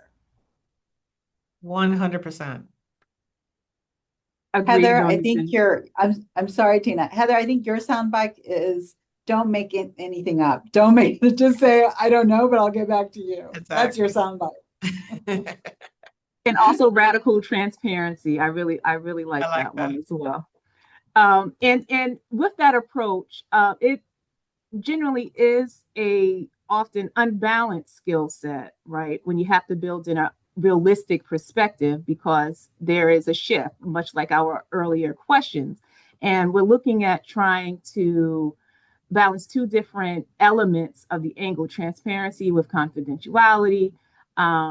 We have different audiences that we're speaking with, and delegating how much information to share, when, where, and why. But as each of you said, just maintaining a level of honesty and realistic approaches can maintain the ethical and strategical safeguards for protecting the reputational risk, but also ensuring that we're not leaving anyone hanging in terms of following back up, but also not selling, magic beans that doesn't grow into much. And so building off of that and speaking with the public, it's truly an art within itself. And so my next question levels to the fact of one of the most powerful tools in a leader's communication toolkit is storytelling. Stories can build trust, they inspire action, and they make complex ideas relatable. Can each of you share a story you've used to build trust and drive action in your community? Why did you choose to tell this story, and what made it impactful in advancing your overall objectives? You are also welcome to share about where storytelling failed and what you learned from that experience. And we can start in no particular order. All right, I'll jump in. So I have one example that I wanted to share about an initiative. I know we're the only ones who have neighborhoods where it's not in my neighborhood. I know that only happens here. But we had a problem in a neighborhood. It was one of those neighborhoods, and there was a house in the neighborhood that the windows were boarded up, and the neighbors were incensed. The HOA, they were just wearing us out about this particular house, and there were people coming in and out of the house, like people were living there. And so, they were pressing on us to cite them and take them to court and all of this. But our code enforcement department is very much about education before citation. They're actually an award-winning code department for taking that approach. And so our code officers went over and they found out that the people living in there, the property had been vandalized and they didn't have the money to make the repairs. And we have a program called Code Cares where volunteers and private businesses come together and do projects. And they did a project over a weekend. They completely restored this person's home. No money to them, a little bit of city money, but the owner was so overwhelmed by the support. And so the story is, while we have the ability to be that governing body that is hard on enforcement, and we react to the pressure of the neighborhood, it's more important to be humane. And so I think people respond to empathy before policy. And I think storytelling can turn enforcement into empowerment. So if we have time, I'll tell you when the storytelling failed, but I'll go ahead and turn it over to Susanna or Heather. I'm happy to jump in. I first just want to say that I love your point about empathy. Like, that is so important. And I just want to echo, Tina, what you said leading into this question. Like, storytelling is foundational to how we understand everything, right? So it has to be a part of communications. It has to be a part of your message. I mentioned earlier that in my career, I have supported a number of different public officials, and I have always pushed them to include personal stories anytime that they're out giving speeches or in front of the public. And it is one of the most uncomfortable things for them to do, without fail. It doesn't matter the public official that I've been working for. They feel really uncomfortable talking about themselves. And I totally understand that, because you do have to be vulnerable, and their pushback always is consistently, but people don't want to hear about me. They want to hear about the work. And maybe, but there's a certain level of assumption that we make of the folks in charge, that they're in those positions because they have the experience and the understanding to be in those positions. And so it's sort of a given that they know the stuff, right? That they have the knowledge base, that they have the experience. What's not given is that they're a good person, right? And so if you can, as you're talking and you're out there communicating about all the great things, all the work that's happening, if you can also share stories about your personal experiences and the things that you're going through and how you feel about things, then it gives insight into how you make decisions about the things that you're doing. And that is so critical. It's one thing to trust that somebody knows what they're talking about. It's a whole other thing to trust that a leader has integrity as they're doing that work. And storytelling is what gets you there. For as uncomfortable as it may be to talk about it is so important to give people that vision into who you are as a public leader. One more piece about storytelling that we have found very effective here at the Department of Health and Human Services. We oversee the public health division. And a few years ago, our public health team worked on putting this a public campaign together called We Are Public Health.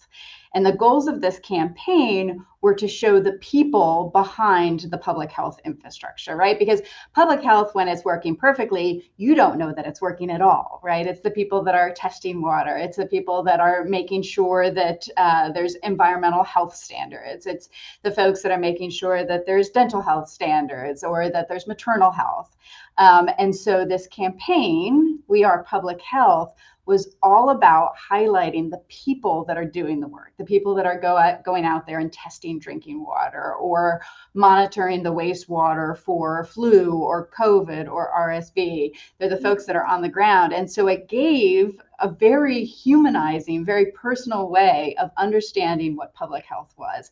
Incredibly successful campaign in a way that not only humanized public health and talked about how important it is, but really started to break through some of the noise at a time when public health may not be as valued as we hoped it is, because it was showing the people doing that work. And so there was suddenly a connection with the public had a connection with something that maybe they didn't have before.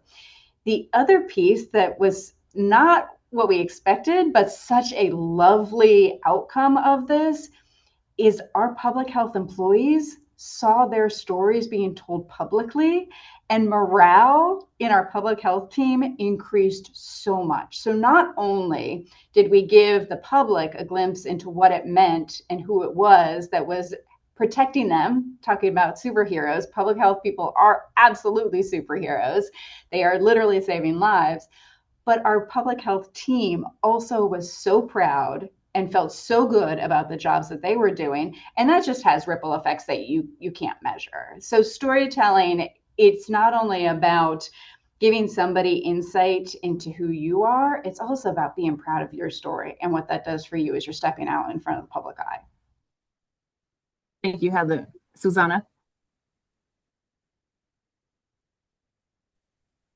With storytelling, you have to be creative, right? And authentic. And so this reminds me a few years back when I was in charge of developing underutilized and undeveloped land that the city had, about 400 acres, in a part of town that has been neglected by the city, shamefully, for decades. And there is an existing neighborhood adjacent to that city underutilized and undeveloped land, a neighborhood made up of African American and Latino working class residents. And so this neighborhood lacked, and that area lacked private investment. So it still does. It lacks grocery stores, it lacks clinics, it lacks libraries, it lacks banks, it lacks pharmacy. It has plenty of gas stations with, convenience stores. It has some industrial, areas, but it lacks the basic, conveniences and necessary services that you and I, take advantage every day in the neighborhoods that we live in. And so my job was to incentivize private development on these 400 acres of city land to bring in the clinics, to bring in the commercial areas, to drive banks and pharmacies and a grocery store and housing, and bring in those services into that neighborhood. And as you all may know, in order to bring in and drive capital and the free market into any area, you need to incentivize. And what is the biggest lever that we have is infrastructure, right? So if the city brings in infrastructure, then the market typically responds. And so it was my job to convince my fellow colleagues in other city departments to invest in that area, in our city, to bring in roads, to bring in sidewalks, to bring in utilities. And they just didn't get it. They didn't quite get it. And I also needed council to also support it. Even though it may not be their district or their constituents, I needed all of council to support it in order to appropriate funding for all of it, right? And they quite weren't getting it. So then you have to be creative with your storytelling. So I took a couple of buses, city buses, and invited all the directors and the elected officials to come on a tour with me, to visit the residents of that neighborhood and to see and meet them, not just see them, but meet them and get to know them and hear their stories of how they have to walk with their children across our city land that is full of just dirt and bushes and snakes to get to school or the community center. To see and drive around to clearly see that a lot of those families are working class families that have trailers and their work trucks outside of their homes, and they clearly need paved roads to get to and from home. They don't need bike lanes. They need roads. They need sidewalks. They need basic infrastructure.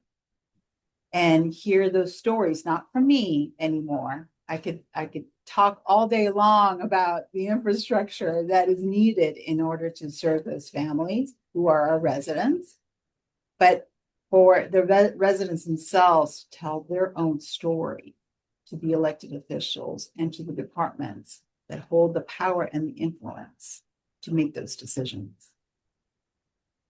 And so storytelling sometimes doesn't need to come from you. You maybe just need other people to tell that story. So, and be creative on how to tell that story. And having a story at the place where it all makes a difference and seeing the people that are impacted by those decisions, that speaks volumes. And from that experience, we are now developing that area with infrastructure and private development as well. And so in a few years, we should be seeing housing, we should be seeing grocery stores, we should be seeing banks and pharmacies and clinics, everything that those families have deserved for many, many years. Well said. Well said. Thank you all. Delivery doesn't just amplify a message, it determines whether the message lands, how it lands, but most importantly, if it provides the desired results of deploying resources such as infrastructure that improves our communities. And so I would like to say a great thank you to all of our panelists for sharing such valuable insights. And thank you to all of the attendees for joining us on this session. If there's one takeaway from today's conversation, it's this. Commanding the message isn't just about speaking. It's about connecting. It's about influencing. And it's about leading with clarity and authenticity. Enjoy the rest of the session and keep commanding your message. Take care. Thank you, Tina. Thank you. Thank you. Bye, everybody. Thank you all. Please stand by. We will have a quick break and the third session will begin shortly.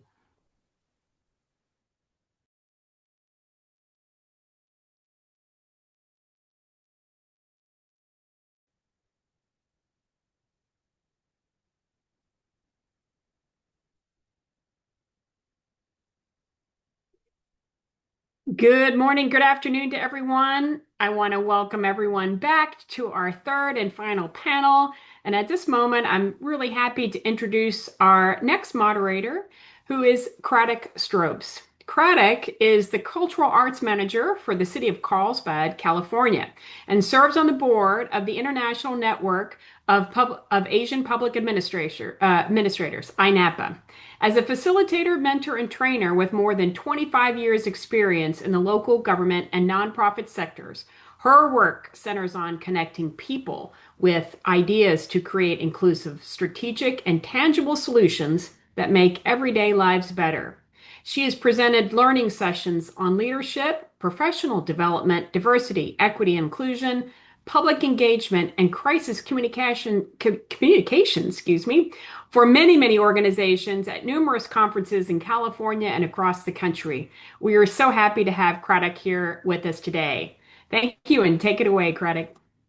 Thank you, Laura, for that warm introduction, and thank you all for sticking with us all the way through the program. Just want to do a quick vibe check in the chat. Tell us how you're feeling. We've heard a lot today from all of our incredible panelists. Yes, inspired, energized, excited, love it, motivated, feeling great, all caps. Shout it from the rooftops, ladies. Well, this last session is called Influence in Action. And today's theme, of course, is Own Your Local Government Influence.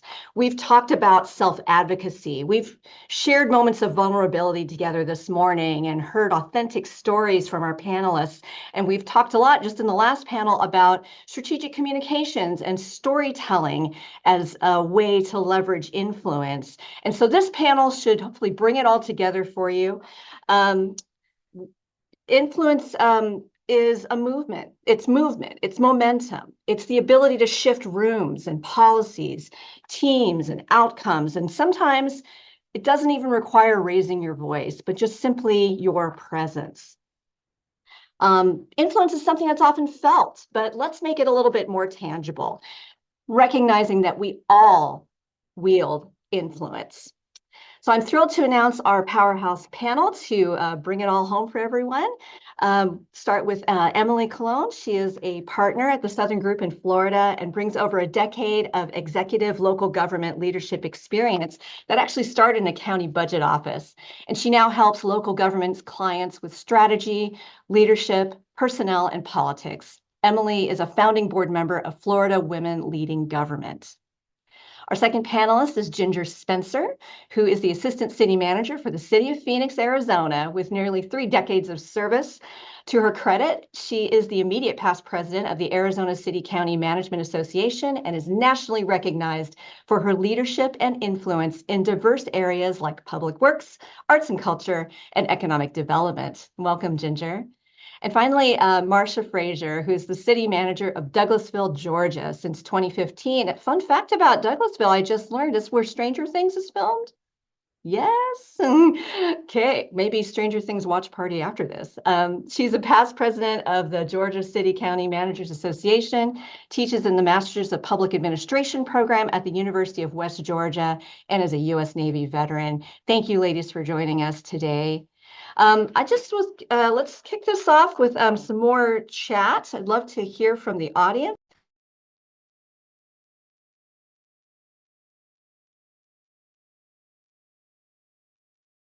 Sorry about that. I just put that in the chat. What is one word that you associate with influence?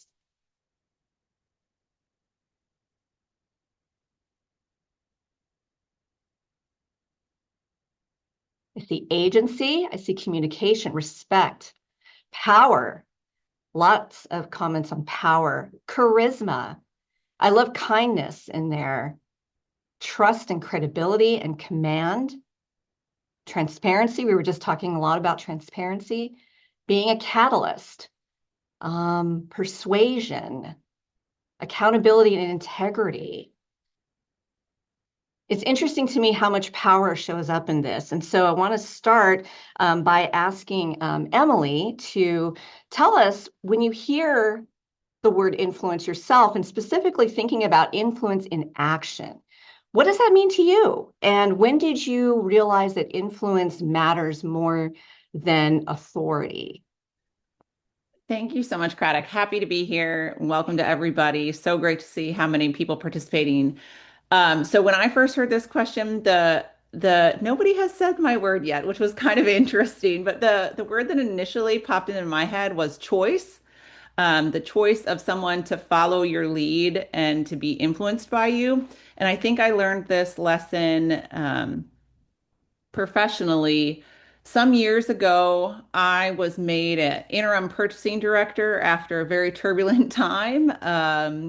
I was internal to the organization, but external to the department. We had gone through a few purchasing directors and assistant purchasing directors. Of course, there was bid protests. There was an audit that had gone bad. I mean, you can imagine the chaos that I was walking into, and there was a full staff of seasoned county employees, let's say, who were not super optimistic that this young gun 20-something-year-old was going to come lead them to safety. So I was pretty stressed out about it when I got voluntold to do it by the assistant county administrator at the time. I thought he was hazing me or trying to get me to exit the organization. But I reframed it and I showed up to our first meeting with a box of donuts. And I had a cute little sign that said, "I do not know what I would do without you," because, even though I was in the position of authority, I wanted them to follow me and to, clear our name and get to a better place together as a team. And so just reaffirming that I needed everybody on the team to do that. And it wasn't me calling the shots and going to make their lives worse. I was there to help make their lives better with their help. So I think that was probably where I learned. And so that's why choice comes into me. It's, you have to earn the choice to be influential. I love that. Um, cute little signs are always helpful. And donuts. Who doesn't When are love donuts never- donuts? Yeah, When are donuts not helpful? yeah. Maybe to the wellness plan, they're not helpful, but Yeah. to the purchasing department, it was a hit. Vegan donuts do exist, y'all. Okay. Maybe that's a Southern California thing, but vegan donuts Yeah. are a thing. So thanks for sharing that influence shows up in different ways. I want to turn to Marcia and your role as a city manager. Let's talk about when you're in an ever-changing, maybe volatile situation. What does it take to use influence to navigate that? What's some things that have worked for you, and what have you learned? The main thing that's worked for me is the power of empathy. I mean, I try to employ that in every situation, because even in the most volatile situations, at the end of the day, there is a desire for something. So you have to really try to understand what the desire of that thing is. So in order to do that, and to be a consensus builder, which I think that anytime that you're in these types of roles, you have to understand all sides of the coin. And so in order to do that, empathy has to come into play. So for me, in my profession, when I see things, as I call it, going left, in order to pull things back center, it's what is it that you're desiring to accomplish? Can I really truly understand things from your perspective? Can I walk in your shoes? Can I see things from your point of view?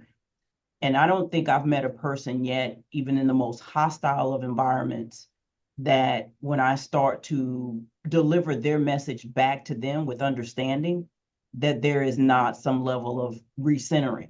And so for me, that's always a place to always turn, to be empathetic, to be able to walk in someone else's shoes.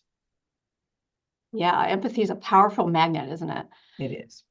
Yes. And I love the idea that it doesn't mean that you abandon your needs or your position, but it just means exhibiting that understanding to demonstrate that we are moving in a similar direction.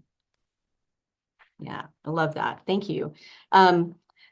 So we talked a little bit about influence without how influence shows up in different ways. And so Ginger, I'd like to invite you to share, how do you influence when you technically don't control the decision?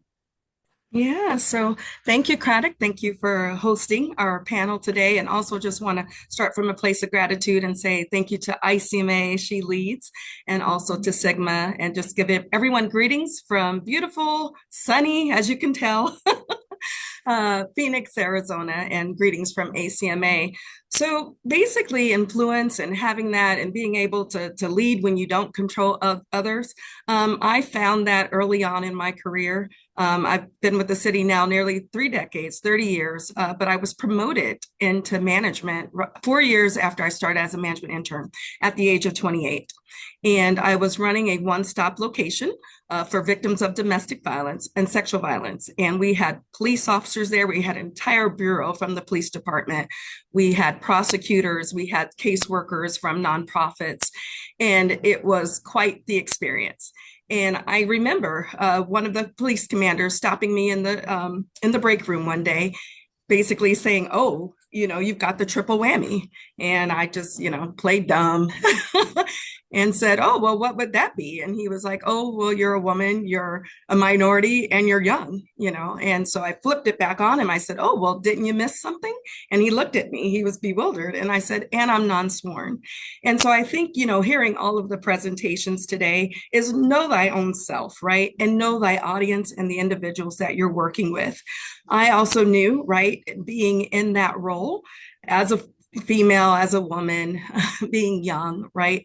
That's what people saw me. That was their first instinct, but also knowing the environment and knowing also too, right, that there were civilians there, there were people that were sworn, folks there, but I was there as a leader to do a job, and that's what I was going to do until someone told me elsewise. And so you have to be confident in that, but also recognizing that I didn't have all the experience that others had, right? And I said, I am willing to learn from you, and we're going to work as a team to get there. And so that's what I would say is just recognizing the strengths of your team and the employees. You do not have to know all the answers, and don't pretend like you do, and be willing to learn from others, and show them that you're willing to also to work hard. So that would be the advice that I would give. I love, Ginger, how you made that transformative. I think oftentimes we're tempted to see where we stand in a room and only see our deficiencies. And so I think that you also speak to an important point about influence kind of being an inside job. It's not just what you see externally and what presents, but the way that we influence does come from within and is connected to our personal stories, our personal identity. And so I want to continue with you maybe to speak to the idea of navigating influence and how you draw upon these aspects of your identity for strength or for guidance. Maybe aspects that, as you say, maybe aren't present in the room. You're acknowledging that, but there are elements of our identities, including being female, that allow us to navigate differently. So, what are some aspects that you draw upon for strength or guidance? Yeah, so really, Craddock, it's back to emotional intelligence and knowing yourself and knowing what your strengths are. Also being aware of where your weaknesses are, but not playing to them, right? Just acknowledge what they are and move forward. And so you really, truly have to be comfortable with yourself. I have, basically am an infrastructure girly in the public works arena. And so I was able to lead, yes, in a non-traditional role. And so basically I am used to going into rooms, being the only female, right? Sometimes being the only minority, and whether if it's in Arizona or if it's across the nation or even internationally, I had to be confident in who I am, right?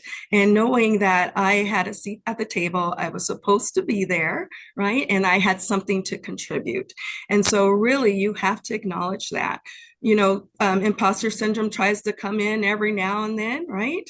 And you just have to know that you are who you are and you have a gift that is truly your own gift, that is uniquely you, authentically you, and to bring that wherever you go. And so that's how I really have been able to navigate. But if I doubted myself, if I questioned myself, others would as well. And so really we have to get into those spaces. We have to lead well. And so that way other women and other minorities can come behind us and along with us. And so that's what I would say to that. Thank you, Ginger. Marcia, do you have thoughts? Yeah, I agree totally, with Ginger. The thing I would add is, I think that sometimes we don't look at our difference as what positive it brings to situations. I think it's such a learning opportunity when you are the only. You get to educate people about what that really is and what that means. And, I had an experience when I was 8 years old.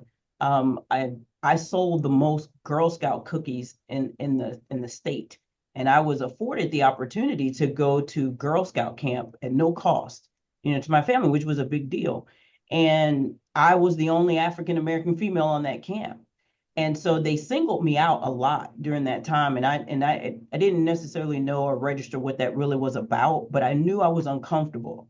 And they were trying to actually do a good thing. And so I was so ready to get home. And I think about that situation all the time in life. And I wonder, and I'm curious about what those other girls ever learned from that situation about me. They tried their best. And so that's where I go back to empathy. I empathize with those camp counselors. Here's this little Black girl in the midst of, however many little white girls.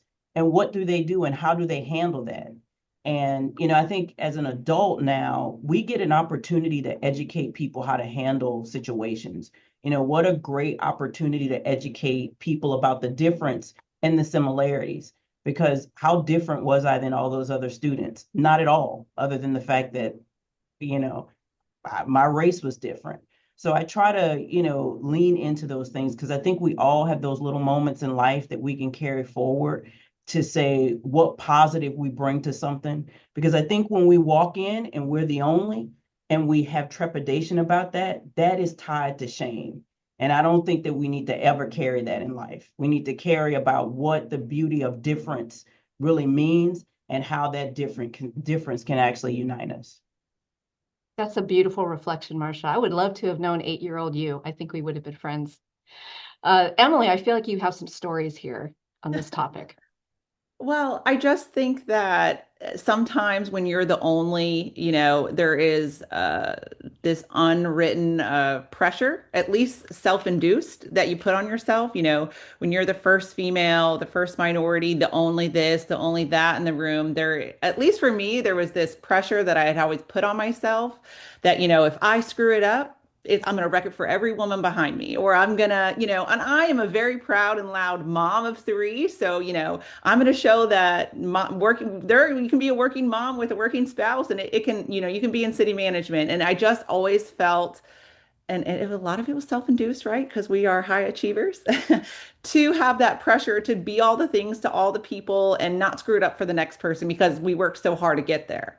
And so I think that there's, a mental burden that we carry in those instances. And I don't necessarily have the solution other than just try to give yourself grace. The weight of the world actually isn't on your shoulders. And that came, plenty of my mentors had told me that. And and when you're in the moment, people can tell it you all you want. That doesn't necessarily lighten the load on your shoulders because, but it is hard work. And I appreciate and respect that we're having these conversations, to feel less lonely in the moment and to reframe it, we all look like what we look like, right? We can do some things to change what we look like, but we look like what we look like.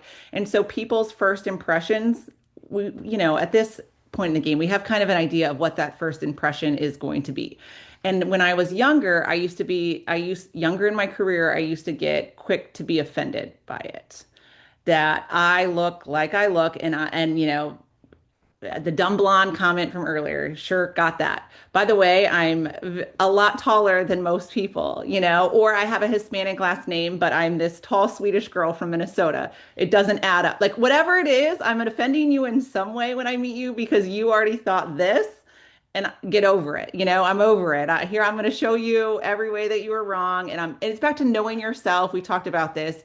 But I used to be offended by it. I used to, I grew up from a low socioeconomic background. I had, so I had a chip on my shoulder. I wasn't, first generation college, every reason, but, and I had that underdog mentality, but just like flip it to underdog mentality, like look at all the things that I'm doing, so just kind of reframing it. And again, this kind of came with time, but I was probably just as feisty as that 8-year-old. It's probably good that we didn't know each other when we were younger. I mean, I love that framing of I'm about to offend somebody. I'm gonna walk through life with that energy now. Like, well, be ready to be offended. I also love the idea of finding your affinity. Finding folks that you can derive strength from, can find things in common with, who can deliver you wisdom and strength, just like we are today. And so ICMA She Leads is a wonderful initiative. In addition, I wanted to highlight the work of all of the affiliate associations to ICMA, including Civic Pride, INAPA, which I'm a part of, the International Network of Asian American Pacific Islander Public Administrators, Local Government Hispanic Network, and the National Forum for Black Public Administrators. I strongly encourage you, if you you haven't looked into these affinity groups, this is a wonderful resource for a well of strength and community that you can draw from as well. So all this pressure, Marcia, you spoke to shame. That's some work. That's some labor. And so I think it's important to acknowledge all this influencing takes energy, and that there's a lot of unseen mental and emotional labor involved. And so I want to talk about the role of rest and rejuvenation in all this influencing. And so maybe, Marcia, I'll start with you. What are some of your tips and techniques for finding rest and replenishing your energy? And where do you find the energy to perform this important work of influence? Yeah, I noticed someone put in the chat, club mom of 3. Yeah, I guess I'm in that club too. I didn't realize that we need an affinity group for that. And especially one when you got, a young adult, and then 2 teenagers. So fun times. Rest, I think one of the things I've learned as I've gotten older, and maybe because I'm in the 50 club, the body tends to talk to you constantly. So maybe that's part of it. But for me, I truly have invested in listening to my body. And that's not just physically, but that's just mentally. And I think that when I look back on particularly my 30s and 40s, I think those signs were always there, but physically I had the ability to push through. And I don't necessarily know that we should do that. My personal opinion and where I feel like I find solace is when my body starts to speak to me mentally, where my recall is just not where it needs to be because I'm just overly invested. I need to take a break. And I could be in the middle of something crazy and chaotic. But thankfully here in Douglasville, I'm supported by a great city manager and a great deputy city manager. Shout out to her being on the ICMA board, that I can walk into her office and I can say, matter of fact, I said it earlier today, hey, I'm done. I need to take off tomorrow. And you have to do that because ultimately, at the end of the day, as much as our careers are fulfilling, we have this one life. We have this one thing. And that Mama 3 club, those 3 that are on the other side of that, they are far more important. And so my physical and mental stamina needs to be present and here with them far more than it has to be present and here in the work that I do at the city. Because we all know these things will be here well beyond us, and we do want to leave an impact. But we don't want to miss those moments because physically or mentally, we were just so taken that we don't have anything else to give. So the best tip I can give is listen to your body and your mind when it's saying things to you, to take a step back, even if that means that, Friday tomorrow, I'll just be on the couch or on my back patio, just looking out because in Georgia, the weather's nice. That is a day that I can rest to say, okay, when it's time to pick it back up, I'll be ready. Mm-hmm. Yes, because we can't do this work without it. And listening, it's a hard skill, right? I think it's a very hard skill. Very hard. Well, I should say the older it gets, not too hard because it screams at you. Yeah, because they're talking to you. I hear it. I hear it. I'm going to go to you, Ginger. Yeah, so when I first, heard the question and rest, I chuckled because, throughout my career, it's ebbed and flowed. And, I think I was like doing 8-hour days and 10-hour days and with an occasional 12-hour days. And then, with this latest promotion to assistant city manager, and I'm 65 days in, and I feel like I've worked 65 days straight. It's gone to 12-hour days with an occasional 10-hour day and 8-hour days if I'm lucky.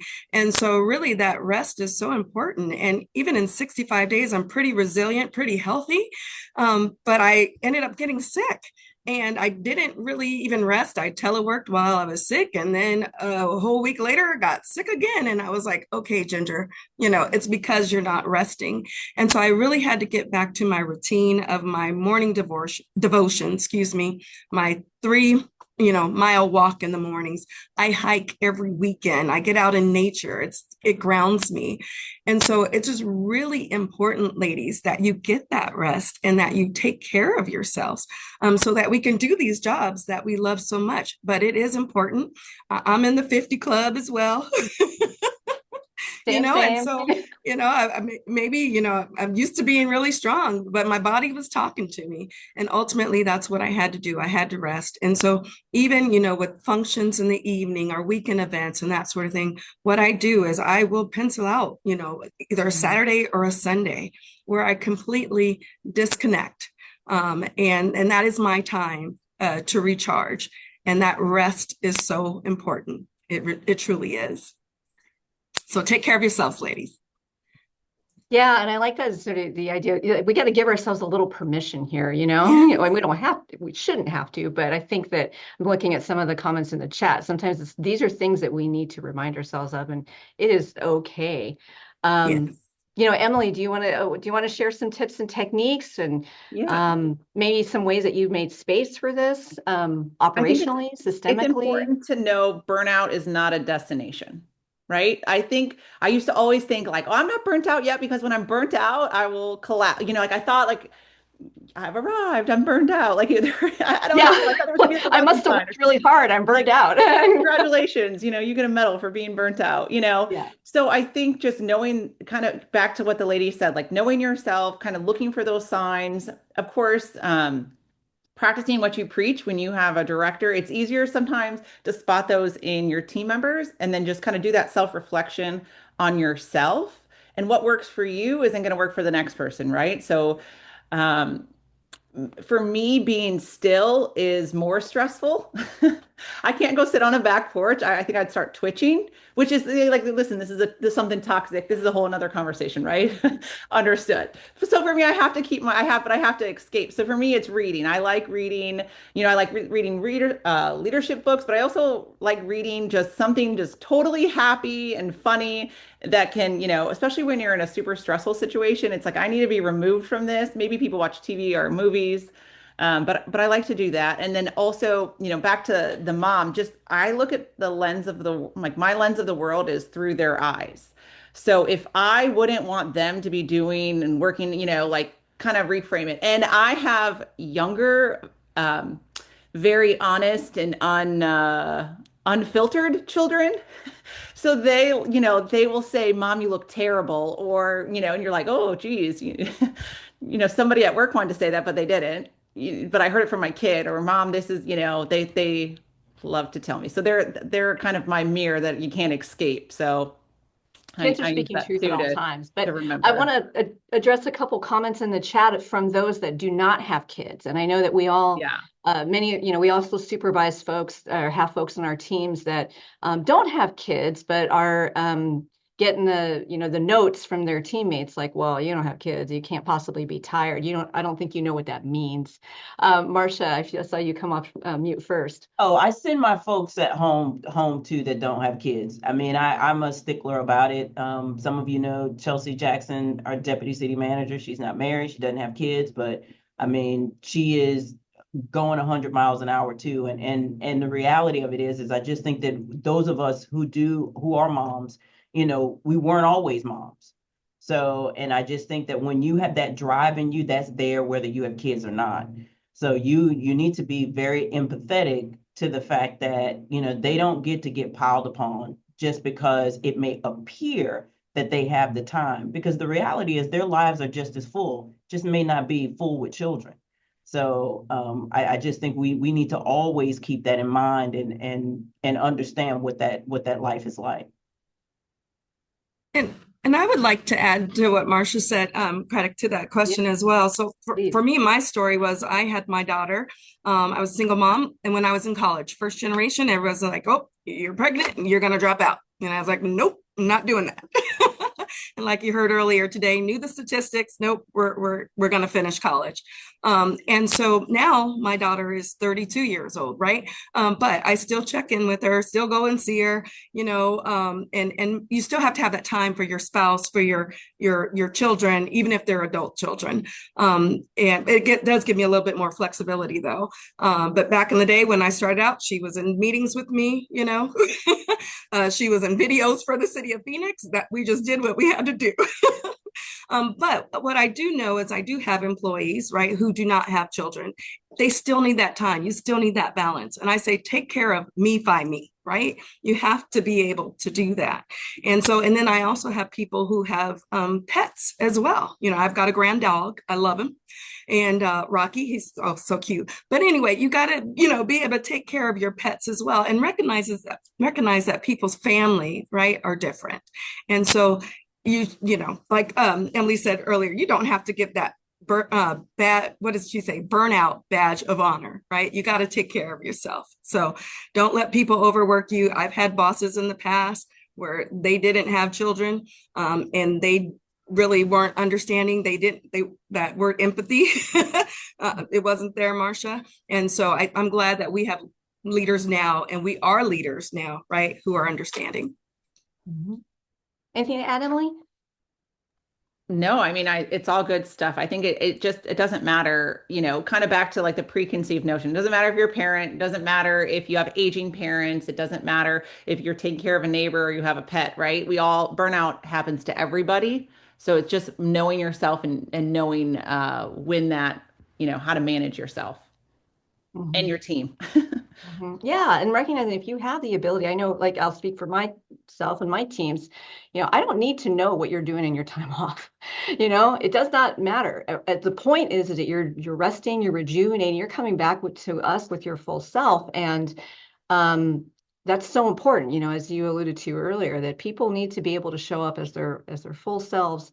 And part of that equation is making sure that you rest. And it's sort of if this helps frame it, you know, it's sort of a selfishness on our part in a sense, because, right, I need my team members to be at their best. And so if we're allowing that time and space for rest and rejuvenation, then we're enabling them, we're empowering them to be their best. So I love that. I love this. So let's get a little tactical here. So briefly, if someone wants to leave this summit and wants to immediately strengthen their influence muscle, what's one thing that they can start doing tomorrow? Just a real tactical, quick thing that they can do. Maybe it's a mindset shift. Maybe it's a behavior. Maybe it's a relationship strategy. Emily, do you want to start? You have like a thinking face on. Well, I always say stay curious. You know, I think a lot of my wins were because I was curious. You know, you build relationships when you ask questions. You learn the different lines of business of your organization by asking questions. You're a better leader when you know your people. You know, so I just say stay curious. A lot of times I'd have to say I'm not an investigative journalist. I just ask questions because I'm curious, and then later it'll come back. You know, was that a talking to an employee about their leadership goals? I used to have a sticky note with employees' names so that anytime a stretch project would come up, they were right there so I could think of them. You know, I do this with people who, you know, I saw this, maybe they posted something on LinkedIn and I really want to talk to them about it. I'll put on a sticky note. I'm a big list maker, clearly. You know, so I just stay curious, you know, and that's how the world is connected. We talked about this earlier. So that's stay curious. Yeah, curiosity. Or get curious if you're not. Yeah. maybe it's get curious to some. Get curious, yeah, because it is a form of influence, isn't it? We can use it as a tool. Marcia, what would you like to say? I think if I would have to say a tactical thing, it really is framed around self-awareness. Do a self-assessment of the things that you're doing in your life, personally or professionally, and what is it all summing up to? And there's no right or wrong. That's the first thing I will say, because some people decide to, you know, do this, oh God, you know, I'm doing this and it's leading me in the wrong way. No, but is it taking you where you want to go? And where you want to go could be right where you are, you know, but is it taking you where you want to go? I'm always thinking about my next 10 years. So that's me. Where does 65-year-old, you know, Marcia want to be? And so are the things I'm doing today going to add up to a happy 65-year-old Marcia? I don't know. So I'm always self-assessing. And so if I would say something tactical, that's what I would say. Do a self-assessment. Doesn't have to be anything complicated, but just figure out why you're doing what you're doing and for what reasons. And is it going to take you to the places you want to go with joy? And Marcia, just resonating back to what you originally said about listening to yourself, you know, Absolutely. deep listening. Yeah, you spend more time with yourself than you will with anybody else forever in a day. So the more you get comfortable with who you are, the more that you find energy and spirit around who you are. As Emily said, I'm going to offend people, and you know that about yourself. The life that I believe that the life that you'll be able to look back on is one filled with a life well lived. I do, because, you know, the thing about, I would just add, the thing about for me now having older children, they don't need me as much. So I have to find intentional time, and I don't want to be that parent that just leans on the fact that they don't need me as much. And I don't want to be carpool parent. I want to be the parent that is interested in my children's lives. So what am I doing to make that happen? That's self-assessment. Ginger, what's your influence workout? Flexing Yes. So I would say watch and learn. And that's something that I did early on in my career. So who do you see? Who do you work with, right? Who do you admire that you feel is a very influential person, right? Watch what they're doing and then try to figure out how can you incorporate that into your own style and then try it out. And so that's what I did. I, was able to work with Cheryl Scully early on, other women in the organization, as well as men. I got to watch Frank Fairbanks, who was city manager, Ed Zerker, who was city manager. I was able to basically watch how they flowed in meetings, right? And then say, okay, I'm going to try that, right? And then I'm going to make it my own. So I would say watch and learn and then try it out. Try it out. So, yes. Oh, I love that. Yeah, because we're always surrounded by examples, Yes. We ourselves are examples, but we're always surrounded by examples, whether, good or bad, right? Yeah. And if I could, Craddock, really quickly to add, someone earlier had said as well, even watch your elected officials, right? I too am an introvert.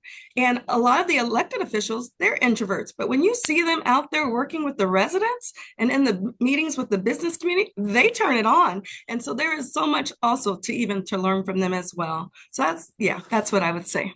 Oh, I love that. I love that.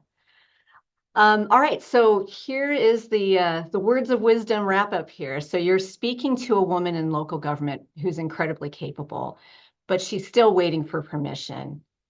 What do you say to her? What have you said to that woman? Okay, I'll start. I just read a book, and disclaimer, it's kind of a wild ride, so I'm not necessarily recommending it if you're not up for it. But it's called, I think it's called Careless People. I may or may not be right on that, but if you Google, you'll get close. Anyways, it starts with a story of the narrator, the author, as a child. Something's wrong with her, and her parents aren't listening. Oh, I'm sorry. She got attacked by a shark. That's what's wrong with her. And she got stitched up or something, and by like the town doctor in New Zealand or something. And she keeps saying like there's stuff wrong with me, and her parents are like, yeah, whatever. So she wakes them up a million times during the night. They say you're fine. Which, by the way, this is like a parent freak out in my head, because my middle child's going to have appendicitis, one of these stomach aches that water doesn't solve. But anyways, okay, so she constantly says like there's something wrong with me. Nobody's listening to her. Fast forward, she goes to the doctor, something happens, they go to the hospital, and she gets intubated. She's got like 7 surgeries or something.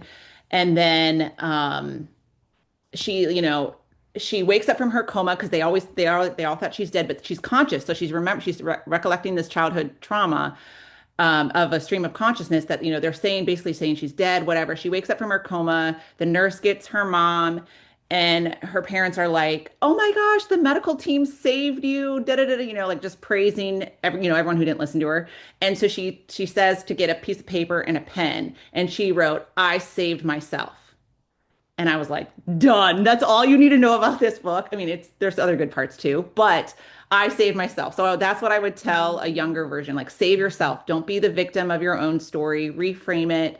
I mean, things happen. We've all had terrible stories, terrible instances in growing into leadership. Save yourself, because, Marcia said, your longest relationship is with yourself. So it doesn't matter how supportive, your bosses today, or how unsupportive, they're not you. It doesn't matter. I say the same thing about my husband. Like, I love him, but I love me more, because I'm me. I love my kids, but I love me more because I'm stuck with me forever.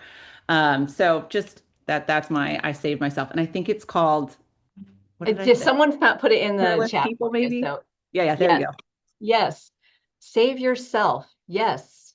And learn from yourself, I think, Marcia, but I don't want to put words in your mouth, but what would you say to a woman who's waiting for permission to influence? Yeah, it's very much like Emily said, and I say this to my staff now.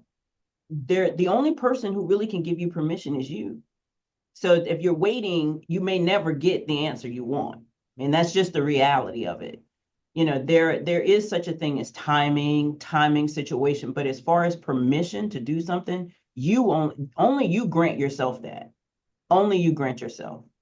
In situations where I have been concerned and timid, if I look back on those situations, the weight was mine, not the person on the other side of me, or not the situation on the other side of me. So if you're waiting for that, you may never get the answer. You just have to decide on your timing, on the things that you're bringing to the table about what you want. But I would caution, including my younger self, there is no such thing as that. You have to perfect when you're ready. Oh, that's very powerful, Marcia, and something that I want to put that on my wall. So that's very powerful. Thank you. Ginger. Yes, correct. So I think what I would do, my call for action, right? It would be in 3 parts. So for the ladies that are just starting off in their careers, right? Or who are even students, what I would say is shoot for the moon and you'll fall amongst the stars. So aim high, ladies. We want your goal, right? We want you to be the next city, county, town managers. So that would be call to action number 1. Call to action number 2 would be the ladies that are like younger or mid-career or starting over and that sort of thing. And the advice that I would give is when you are invited to a meeting, and sometimes you may be there for your boss, sit at the table and have something to contribute.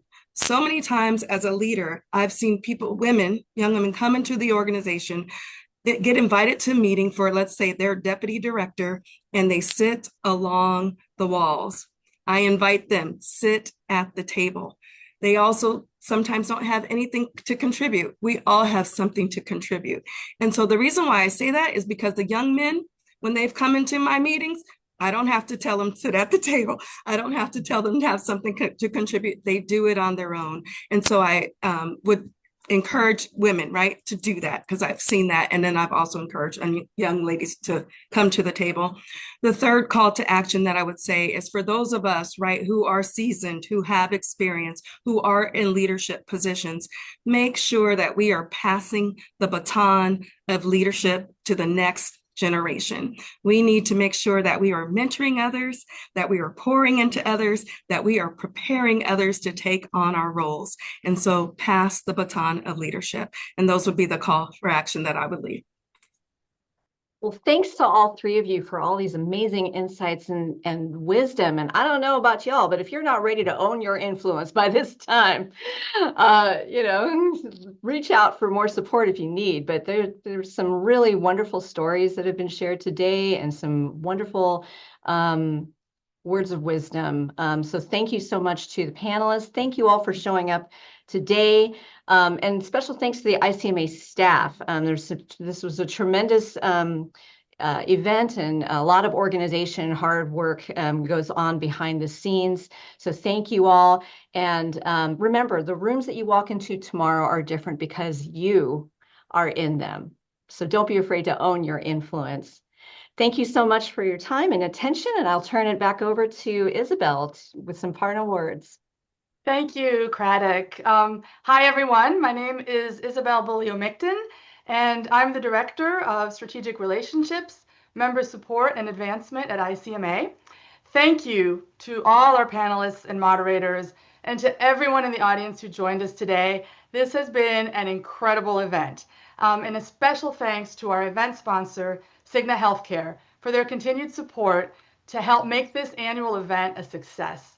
Please take a moment to complete a brief evaluation of today's event by returning to the ICMA Learning Lab page where you logged in today. The survey must be completed to unlock your certificate for this program.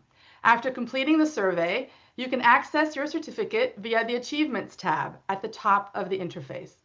A recording of today's session will be uploaded to the same place you found the Zoom link in the Learning Lab. As we wrap up, we want to note that today's event is being held in anticipation of International Women's Day, this Sunday, March 8, and during Women's History Month.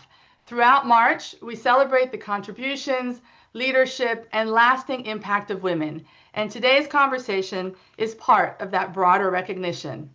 With that, we will conclude today's webinar. Have a wonderful rest of your day, and you may now disconnect.